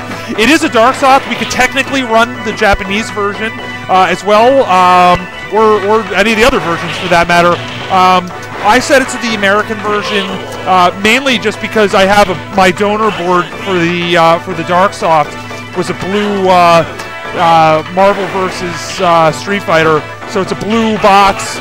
So just to avoid confusion, I tend to set it on the American. Not to mention the fact that Dogberry's setup is like an original, totally original with the battery and everything, American board. So at least we have some consistency here with our setups. So to your question, Terrorlight, the setup. So one of the setups is a Darksoft with the. That's the blue one. So that's the one that you're seeing that's running right now. Darksoft with all the games running on the American ROMs. And you know, I see Bus back there. Bus is now sneaking off. He's the face of TTT over there. That guy, he's great on commentary. We're gonna get him involved at some point on commentary for ST. And that is running through the Jason's Customs. I think it's the MK30 Super Gun. And that's just fabulous. I absolutely love it. I recommend anyone in the market for a Super Gun. Yeah, it is some extra money, but I gotta recommend that thing. And Jason is such a great guy. I had the opportunity to meet him at EVO. Fabulous, fabulous guy. I know he's on deployment right now, so wish him well with that, and look forward to seeing him back with his Jason's Customs business when he's done with his deployment. The other setup, we're streaming off of it, but it is an original American Blue Super Turbo board through the undammed CPS2, consoleized CPS2. So that's the setup. Thanks for asking. And just mentioned it, I think I may have before, but the Jason's Customs, when I ordered it, I did opt to get the undammed USB inputs as well. So all the sticks that work on the from PS3 and Xbox 360 sticks, for example, do work on that setup. Okay, so I'm not sure. I'm gonna have to ask these guys for an update. Guys, what's the score? Okay, so board, actually, I got to update the stream here with the scoreboard. So board is up 1-0 with Honda. We're coming on strong here. Lucky Jim taking the first round in this match and successfully sort of staying away and using that throw pressure. Oh, 2 throws right there. Nice tech there by Bort. Using the butt slam, gets him in there. Looked like he was gonna, use that strong. Unleashes the super. Nothing really happened on there. He was able to block it. Trading hits here. Ooh, Bort. I think that was actually a nice call right there with that neutral jump. But ending up whiffing. Dictator hanging back. I think he's just look at. Oh wow, nice. What button is that? Is that a short? Yeah, jumping short. Yeah, nice right there by Bort. Well, good call. Lucky Jim with that kick pressure. He's got Bort backed up into a corner, but I'll tell you, Bort gets one of those Ochios. Oh, now Bort's got him in the corner. I had Lucky Jim with a nice throw to get out of that potential Ochio situation right there. All right, Bort moving in. He's got him in the other corner. They trade. Lucky Jim takes the second game, ties it up at 1-1. We are on to match point here. Okay. And, yep, Bort running with Honda again. I think he's going with the pink towel. The blue face paint. Indeed he is. Lucky Jim seems to be going with that gray Dictator fairly often. Let's see if he ends up finalizing with that one. It's his typical color to go for. Bort, nice Ochio there. Hands, pushes him back. Okay, Bort's actually now got the super, although, of course, Honda super not that dangerous. Using the butt slam. Bort's been good uses of the butt slam, I think, throughout tonight. And he's got him in the corner. Chipping with the hands. Trade. Nice trade there by Bort. Backs Dictator off and is able to take the round. Okay, so match point now for Bort versus Lucky Jim here. Both players sort of hanging back. Nice headbutt right there to move in. Lucky Jim, nice throw right there. Gets him with the Psycho Crusher into throw. Scissor kick pressure, Bort. Nice headbutt there to get out of that pressure. Big damage from that Ochio. And he's almost out. Now he's got him in the corner. Let's see. Oh, nice throw right there by Lucky Jim, reversing that pressure. I thought maybe that was almost for sure going to be done for. Bort, good headbutt. Oh, headbutt into, and then gets him, closes it out with the Ochio. Well played by Bort. Bort's had a strong showing here tonight. Against, he's had, even if he's not undefeated, but he's had a great showing against some strong players throughout. So, good job, Bort, in the last. I think that's the final round here of the Swiss. We actually don't have that many matchups, and I guess maybe that might be just one drawback of the Swiss style here. You don't get that sort of climatic win, and actually, just to be perfectly upfront, as I've been updating this bracket on here, I don't even see updates. Like, I don't know who's in the lead right now. I have to sort of look at the bracket. I think right now, Unessential's undefeated, so he's we do have Unessential's just asking me if we have more matches. You probably see him there on the cam. Oh, good. Oh, this is just classic. I am thrilled about this. We've got Unessential versus Dogberry, and I want to save that. I want to get Thwack versus Shane Walker. Let me see if I can find Shane Walker's playing Street Fighter V on stream right now, so we're not going to get that match. What else do we have outstanding? We've got myself, Atari versus WB. If we can run that, so we can actually run that. So if someone can WB playing me, can I get Could someone commentary for this match? All right, yeah, perfect. Bort's coming over after a strong showing against Lucky Jim. So.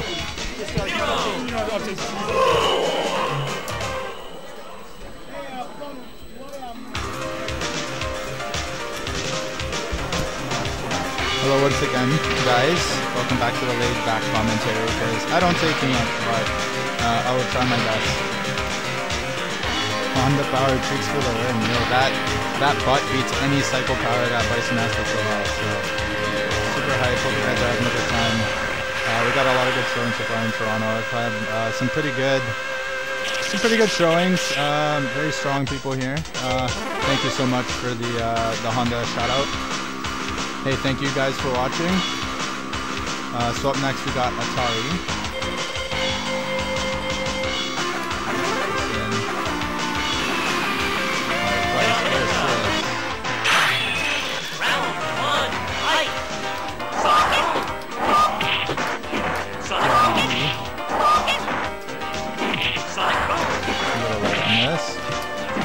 Alright, so here we got Atari Vice. We got Atari Vice with Guile and WB with Friendly. WB a very strong player. Just learned today that he's actually an OG, just to win a lot of these teams out here in Toronto. Coming back, had some sets with him earlier. Very strong Chun player. I feel like I can learn a lot from these guys. And Atari Vice taking it pretty convincingly in the first game.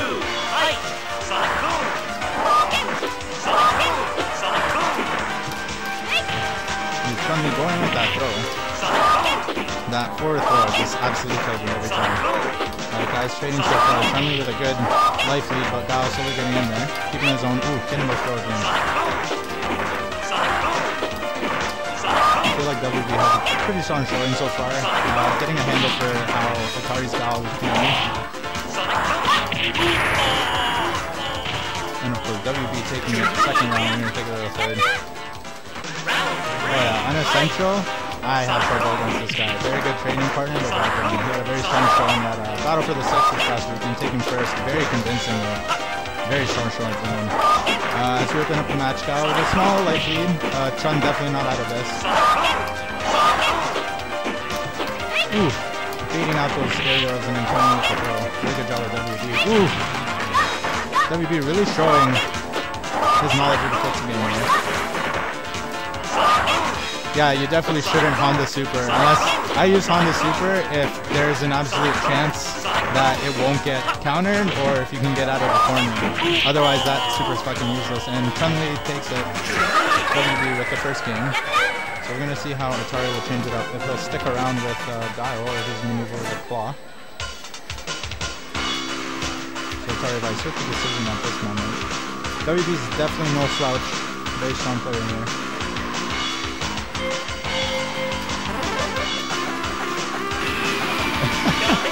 Absolutely true, and dude, to take it from Ultra David is probably like the biggest thing. He's definitely one of the stronger Honda players in America. So I think it's common knowledge just how shitty that fucking super is. You really only need to use it when that like 5% chance that you can. You know, sometimes I use it to get pressure off my back, but god damn that super, horrible. Alright, so Atari Vice taking over with Claw this time. Decent opening, but Chun-Li catching up on that life. Ooh. Powerful play. Really taking advantage of being able to walk up and do that. So Chun-Li at max point. We'll see if Atari will make something happen there.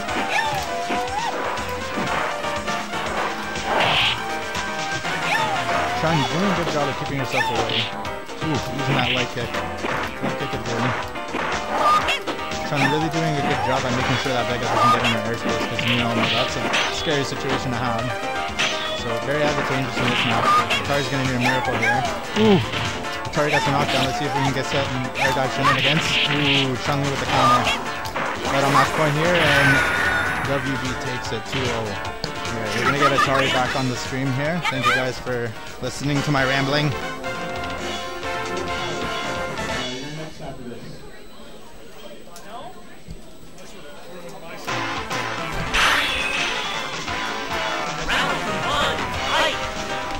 Alright, well, I was just saying I should have just stuck with Guile.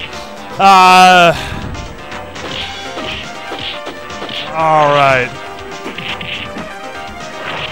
Okay, so.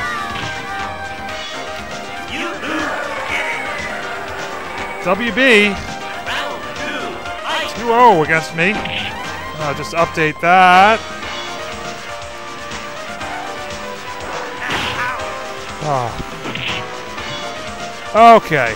We got 2 more matches. Can we get Unessential versus Doe? I guess, or well, I sort of want to keep that. Shane Walker's off playing. Goulid. Shane!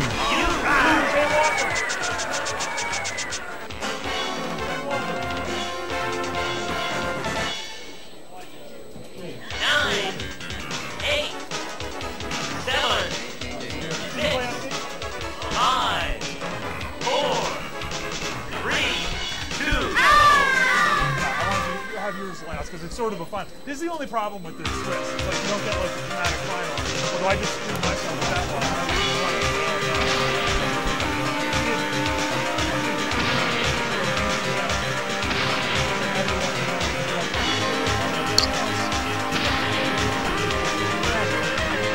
one. Okay. Shane Walker is making his way back, and I hope.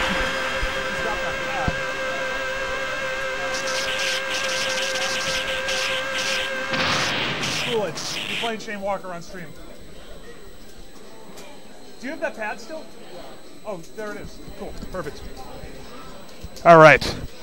Here we go, guys. Okay, Shane Walker. And actually, this actually might be a... I think this might actually be a sim mirror match.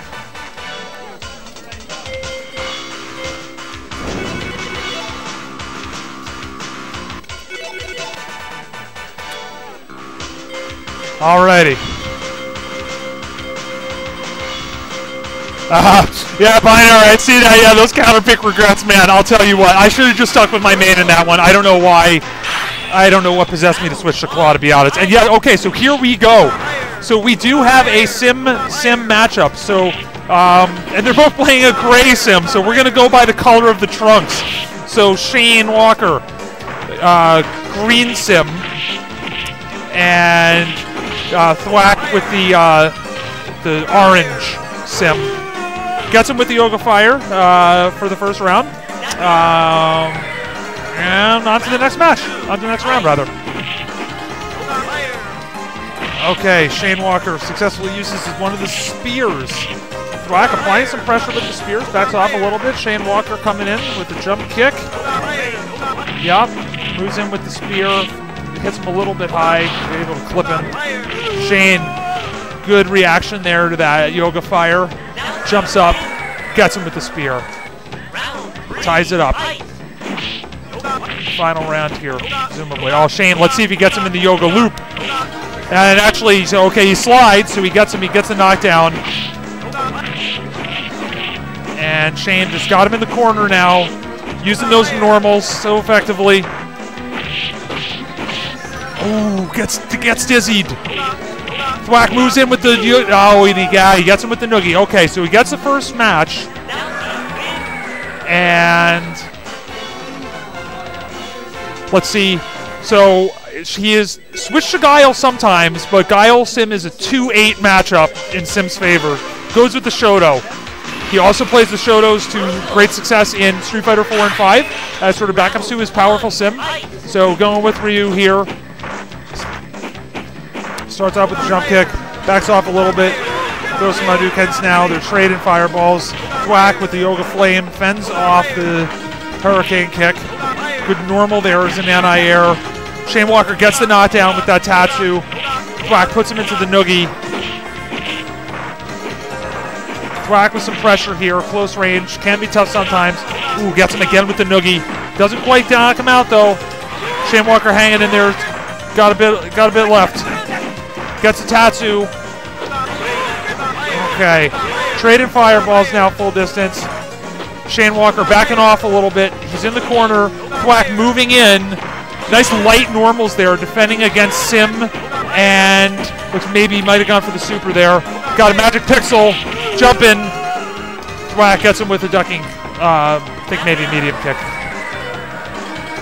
Okay, match point here for Thwack. Shane Walker starts by jumping back. He's going to throw some Hadoukens. He doesn't mind staying at that distance versus the Sim, at least for now. throwing those Hadoukens. Moves in. Pressure ducking forward into Hadouken. Now again jumps in. Not seeing much in terms of anti-airs in this round. Shane Walker's been able to get in there. He's moving in, applying some pressure now. Jumping short. Maybe going, okay, so multiple jumping shorts, 3-hit combo there. Jump kicks, and he's got the super. Both of them have super. Ooh, slow yoga fire backing back. Shane, awesome, thank you for playing. And we hope that Shane plays again. Because like I said, give him a couple weeks. Look for his Street Fighter V sim, or Street Fighter 4 for that matter, sim. Very, very, very, very strong here. Okay, final match of tonight's Swiss tournament here is going to be, it's not technically, it's a bit anticlimactic, that's the only drawback on the Swiss, but this is going to be, I think maybe for the championship, this is going to be Dogberry versus Unessential. Now these guys have gone back and forth. Most recent time they played on a weekly, Dogberry won that weekly, and I think he didn't even play Unessential because I think Lucky Jim had knocked out Unessential. Unessential won the previous one, and then Dogberry, of course, won the first of these of the weeklies. So that being said, Unessential won the fight for the 6. And did knock off Dogberry in. He knocked him. He beat Dogberry in winners finals in that. So there's been a bit of back and forth with these guys. Friendly rivalry. Playing SC together all the time. 2 top players. And it's coming down to this, trying to make the Swiss as exciting as we possibly can. And now, okay, so now they're laughing because neither of them has actually selected their character.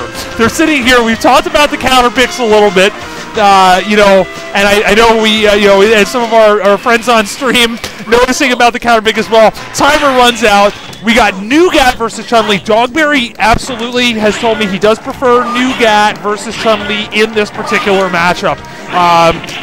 The throw teching, I think, is just one of the items that I think here. So Dogberry with those tigers, just Unessential though, close to having that full meter. Changes the matchup once he gets that full meter, and now he has it. Now he can just feel free to just walk forward and either super or throw. Okay, goes for an anti-air there with the super. Didn't get him. But Unessential, well-timed jump in right there on Dogberry. So Dogberry down to its last pixel. Nice jump kick there and gets the uppercut. And great play by Dogberry. Reading that Unessential was going to do that super, jumps in and then takes him out with the low roundhouse. Well played by Dogberry. Unessential with that 25% damage throw, moving in. He's already got down to half his life, and he's only hit him twice. Dogberry's got him in the corner, though, now with the Tigers. Could be a tough position to be in. Mighty going for Tiger knee there, didn't come out. Applying pressure with the Tigers again, Unessential. Getting over those Tigers. Dogberry moving in, but Unessential's got the super, so the matchup, it's changed the matchup. He's got to be careful about throwing those Tiger shots at close ranges. Nicely baits out the super there by Unessential by not throwing a fireball. I think Unessential probably expected we were going to see one. Dogberry now pushing Unessential back into the corner, throwing some Tigers, but Unessential with the nice, I think that was a read jump right there. Takes out second round on Dogberry with the jumping forward. Dogberry, nice air-to-air there with the roundhouse.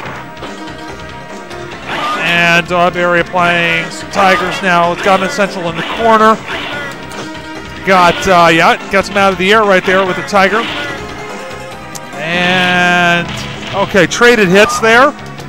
This is all working in Dogberry's favor. Unessential doesn't yet have his super, but he seems to be on the verge, and now he does have it. So look out. Dogberry's got to change his matchup.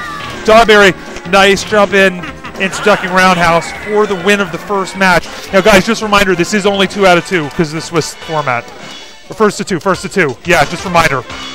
So, yeah, I guess that's another thing. Usually, at least for the winners finals, losers finals, and grand finals. Oh, shoot. I'm sorry, everyone. I didn't actually update that on the scoreboard. I apologize for that. This is now, yeah, 0-0 or 1-0 Dogberry. Apologize for that, guys. All right, now Dogberry with the Tigers, keeping her out. Nice. I think that was a ducking Fierce right there into it. Oh yeah, 7-hit Tiger uppercut. Yeah. Okay. Unessential moves and gets the throw. Oh, nice. And I think that was a setup for Unessential. He's done that to me whenever I mess around with Sagat or the Shotos. Whiff that thing, goes the wrong way, and then he can move in and just throw you. It's a nice setup there by Unessential. I believe that was on purpose. We can confirm with him later. Unessential, some neck breaker. Nice double Tiger uppercut there by Dogberry. Dogberry's got him in not a bad position, but now Unessential's got that. Oh! I feel like that was blocked, but the game didn't just recognize it. I think he was. Anyway, yeah. So Unessential takes the first one with the super out of nowhere. That stored super. It's yeah, you know, it's just sort of part of Chun's nonsense, if you will. All right. Oh, Dogberry pulling out one of the seemingly infinite number of characters in his arsenal, moving to Hawk. Dogberry absolutely is a purveyor of the corner pain with that jumping, that loop that you have with T-Hawk that you can't get out of. Dogberry absolutely pulls that off on a regular basis. So let's look for that. Always fun to see that unless you're the other player on the receiving end of it. And yeah, Binary, agree with you. That nice store super on that win. He just, yeah, he has that, walks up to him and nails him. All right, match point for Unessential, and I think he'll end up winning the tournament if he were to win this. I think it might be a tie for first place if Dogberry wins this. So Dogberry jumping in there with those infinitely active jabs. Dogberry doesn't end up getting him in the corner, but just does more damage, and he's just been regularly depleting Chun's life this whole time. Using that jumping jab again, that air-to-air is just, it's gonna, ooh, yeah, some tick throw pressure right there by Unessential. So many different options, and he's on the verge of filling up that super, and now he's got it. So tries the anti-air there. Dogberry, oh, okay. Dogberry with the uppercut. Unessential gets Dogberry 2-1. And that was the last match here for the tournament. So we can go to casuals, guys. I'll change the scoreboard here to say casuals, and I will update the bracket, and we will tell you who the winner. I guess there's a bit of some suspense there. If you head over to that bracket that we have set up, I'm just going to make that final update, and I'm going to hit save and see what happens. So Unessential, 2-1 win over Dogberry. It's an upset, I would say. Still an upset, but it's you know, those guys have been going back and forth. So, okay, we've now submitted scores. We're going to now end the tournament, and the exciting winner is, let the computer do its work. Supreme Champion is Unessential.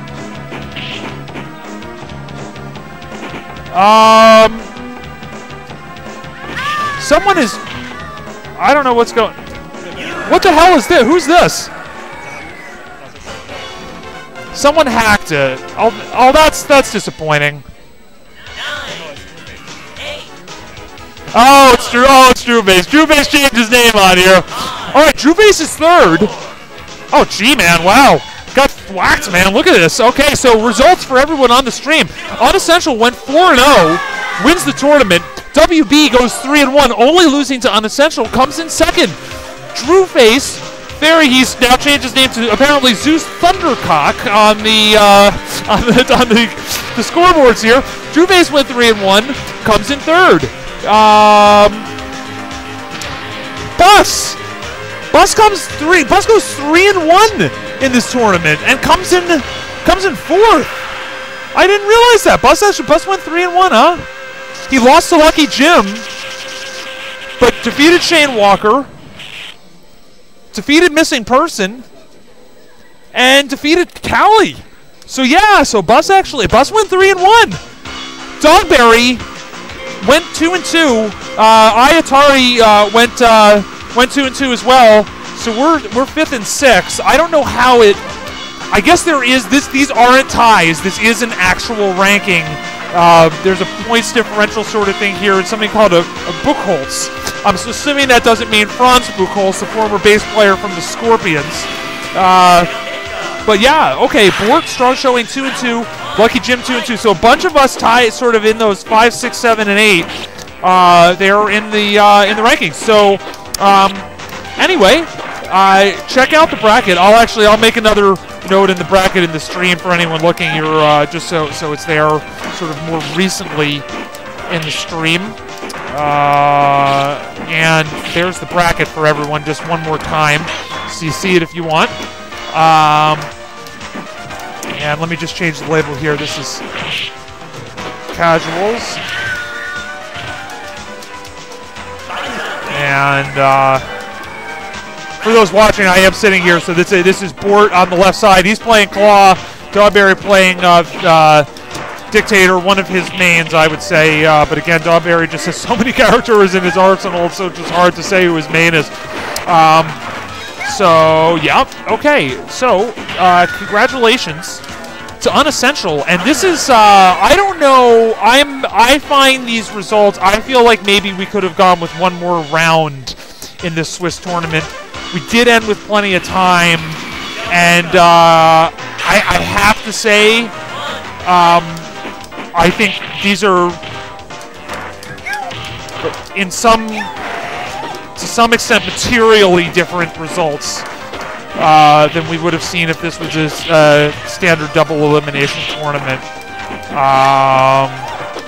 But it is, hey, it is what it is. So maybe we'll do another Swiss. I think we gotta run an extra round because I think there was some stuff interestingly going on here in terms of some of the matchups and stuff. But yeah, so yeah, this is thanks again everyone for joining us. Hopefully this is our second week on the stream.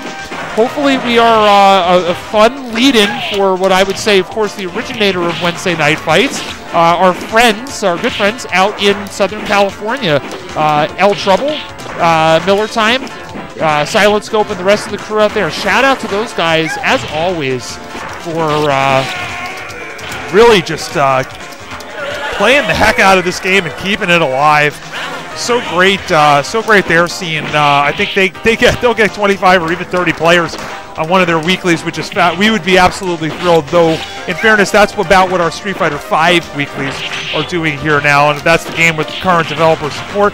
Maybe if all of us ST fans work together, we can get some. Maybe we can somehow convince Capcom to give us some developer support again, because you see all these different folks tapping into Unessential. Oh, sorry, I just lost my train of thought there. I was going to say something about tapping into. Oh yeah, tapping into the nostalgia, right, if you will. With Nintendo's released a new nostalgic sort of old school NES that goes in an HDMI TV. I think Sega's doing the same thing with the Genesis. So maybe we can convince Capcom to do a little bit with ST the same thing. So yeah, thanks to our viewers for joining us. Thanks, guys, for the comments in the chat over there. We do have it running along the side, so who's ever doing the commentary can see it. Thank you very much for getting involved. I see Binary in there. I see Terralite in there. So, yeah, guys, I think I'm going to jump off commentary. And yeah, Terralite saying it seems only champions play on Fightcade. Well, yeah, you know what? I think you know what? A lot of this, the scene here in Toronto. I think we're lucky. I mean, yeah, look, hey, we have 13 players. Now, not everyone is a primary ST player. We definitely have overlap with probably most of the guys. Even I see, here's Lucky Jim in the background. I'm going to move out of the way. There's Lucky Jim. Yeah, well, Lucky Jim, yeah, there are people. Lucky Jim is surprised that there are people watching, but hey, you know what? I don't know how many players. We've got 4 viewers right now, Lucky Jim. Yeah, that's double last week, so thanks, guys.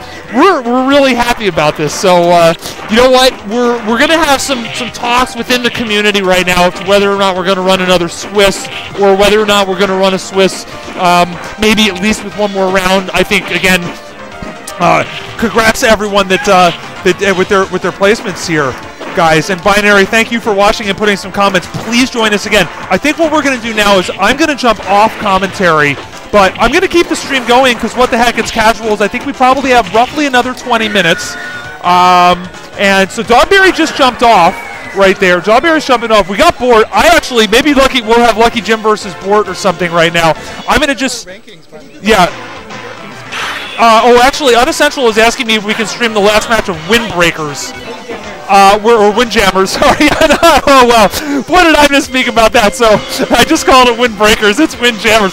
So Unessential's got this running. You know what we can do, Unessential, is I'm going to take the webcam, I'm going to put it, we're going to keep the ST on the big screen, and I'm going to put the webcam over, and we're going to watch that. So we can't see Lucky Jim and Bort, but hold on. Here, guys.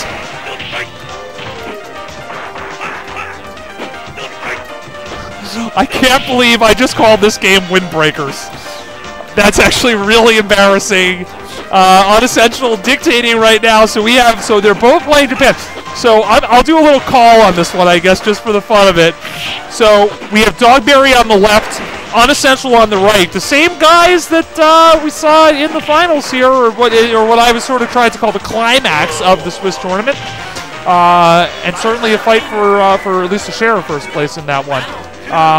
So here we go. Okay, I'm just gonna, maybe I won't talk about it. Maybe I'll just leave it up there streaming. Because I don't know, I don't really know what to say about, yeah, Viner's calling me out. I know, that's terribly embarrassing. I'm gonna try to forget that happened, but now it's been immortalized in the stream, so, yeah, that was, you know what, I don't play the game. I had to sit here and do the commentary. I would have played the game. If I remember correctly, the one time I played it, I played Italy. It's a fun game. And I think we've typically, just for everyone, you don't see it on the stream here, but what we've been doing here at ANC Arcade, or ANC Games, although I do like to call it an arcade, is we're always running ST now. This is now 4 weeks in a row of ST, and hopefully we're going to do many more of those. This, again, is on the recommendation of El Trouble and Miller Time in terms of giving me some tips on how to try to grow the scene at EVO, and I appreciate that. And so we've been doing that, but what we've also had, not on stream, but we've had other games running on the side. Last week there was also Windjammers. Oh yeah, Unessential with the goal there. Last week we also had Windjammers. And I think maybe we'll do Hyper Fighting, or maybe if we're really daring, I don't know, the MK guys tend to not come out to this. But if I could get the MK guys, I would love to run MK2. I do have a board for that. So that would be fun. But for now, Unessential has a multi-game board for his Neo Geo. He is running the MVS system. I'm interested in Neo Geo. I'll be looking to get an AES myself. Like that consoleized thing. But, so yeah, here we go. And by the way, so this is just on the ST side of things. On the left, you've got Bort. On the right, you've got Lucky Jim. So, you know, again, Lucky Jim. So he's being sticking with Dictator again. So yeah, he's just, you know what? I think Lucky Jim, you know, high-ranked Honda player here in Toronto with us. Solid player all around, and he's continuing to develop that Dictator. I think he tells me it was because Honda's just got too many bad matchups. So he's working his Dictator. I felt we had a close match. I felt lucky to have won that one. I think that I would certainly say that was a bit of an upset here on the scene. Thank God I ended up winning that one because I was only 2-2 in the Swiss and a pretty mediocre showing. So yeah, but Lucky Jim typically a high placer when we do the double elimination tournaments. So I see now. Now we've got another. Hey guys, what's the score here? This is 1-0, and this is 1-2. Yeah, 1-2. So yeah, Dogberry again on the left, on that upper right of the screen here, with the camera. And actually, you know, I'm just gonna keep it going here. So again, more casuals. I should probably clear the score. Certainly not keeping track of the score on the casuals.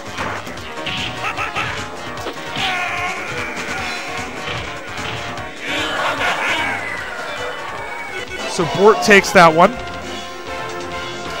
Bus, thank you for playing, man. It was fun. Good stuff.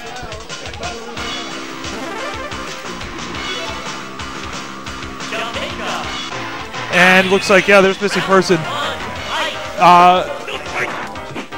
We have casuals over there if you want to play. These guys. I'm gonna jump off and I want to play a bit too. These guys just.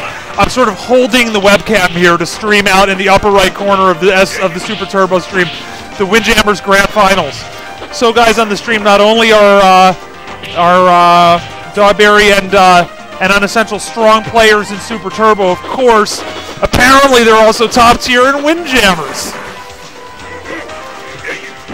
So it's 5-0 Unessential right now, and that's a first to 2.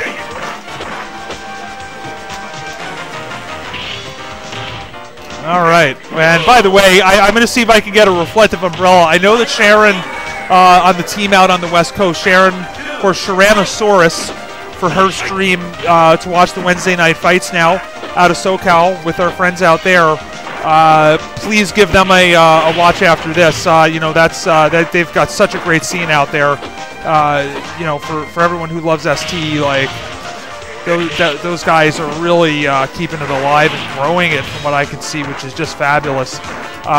Sharon on the stream there has a reflective, sort of like a photography sort of reflective umbrella sort of thing, and it helps keep the commentators lit up. I don't know, you guys can barely see me. Maybe that's okay. I don't necessarily mind that. Maybe that's a good thing. But yeah. Anyway, we're gonna look into that. Oh yeah, okay, yeah, and I see El Trouble and Cole. Yeah, exactly, Binary. They are sim bullies, top level sim players.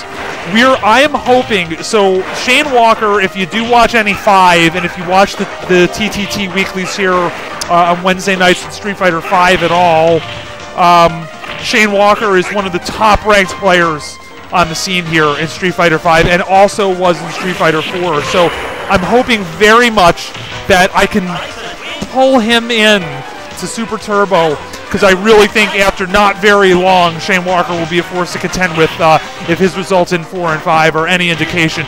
You know, cut up some slack on the stream tonight, right? Like, he hadn't played the game in forever. Really just, and when he has in the past, he's just messing around.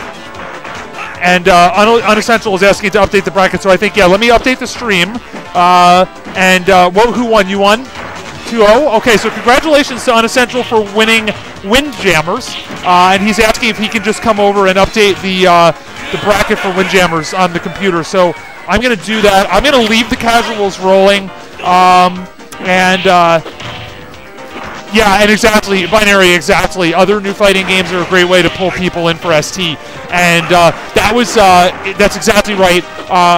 Miller Time and El Trouble said, yeah, like, try to run it on a night where there's also other stuff. We used to run this on different nights than Street Fighter 5, but exactly to what you say, like, people, it's very easy, like, I don't know, I'm sort of fun. I'm Mr. Happy ST going around and smiling, but also sort of, in a very nice way, twisting people's arms to get them to join. Example of people's arms I've twisted tonight is going to be, well, Chaos Tally, I don't need to twist his arm, but Bus, a little bit. I've also Drew Face as well, but he's an old school ST guy who's getting back into it now that we've pulled him in. I think Drew Face is fully intertwined back into the ST community, which we're thrilled about. Shane Walker, look, I'm just going to say right now, I totally twisted Shane Walker's arm. I've been pestering him for the last 3 weeks to join. Last week he told me, you know what, I'll do it next week, and sure enough, he actually, true to his word, Shane Walker joined us, and I so hope, he's still playing right now in 5, like, he's gone far, so I really want him to stay involved in ST. We would love to have a strong sim on our scene. Thwack also developing his sim play, so between those two guys, and actually I'm told we do have David Spence coming back into the fold, who is a sim player. He's OG, and he's apparently awesome. What's that? Shane Walker in this? He was a little bit towards the bottom. Unessential just asked me how Shane Walker did, so he's more towards the bottom. But look, let's cut him some slack. And yes, in Binary, we did do a $2 buy-in for the tournament. It is 80-20, so Unessential is going to get 80% of that pot. And I believe I'm going to flip back to the bracket here. Yeah, thanks, Binary. Enough commentary. I actually agree with you. I probably tired you guys out. I'm running my mouth. So, guys, good night. As is, I'm going to make a tradition. I'm going to kill the game feed music right now just for a second, and we are going to end with some Racer X. just because, you know, we gotta, I'm gonna skip it to get to the solo. Hold on, where is it? Here we go. This is Paul Gilbert, this is Racer X, and as soon as I'm done with this Unessential, I'm gonna let you jump on. Listen to those harmonies. Little air guitar.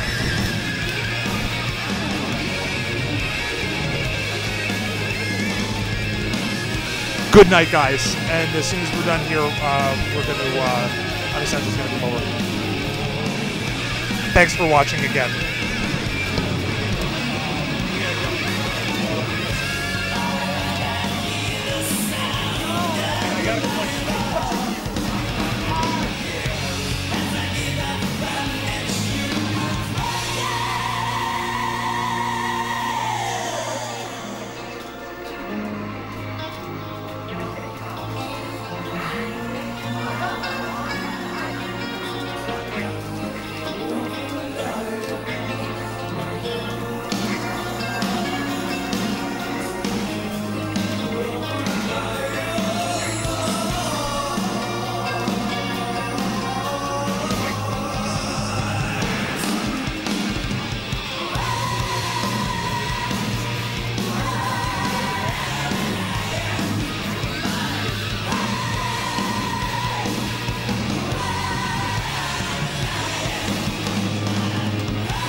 Oh yeah.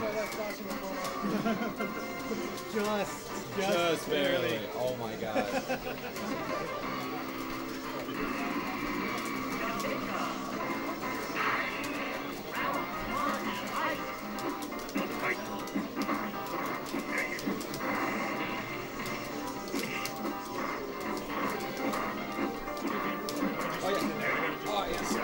I was running a soundtrack.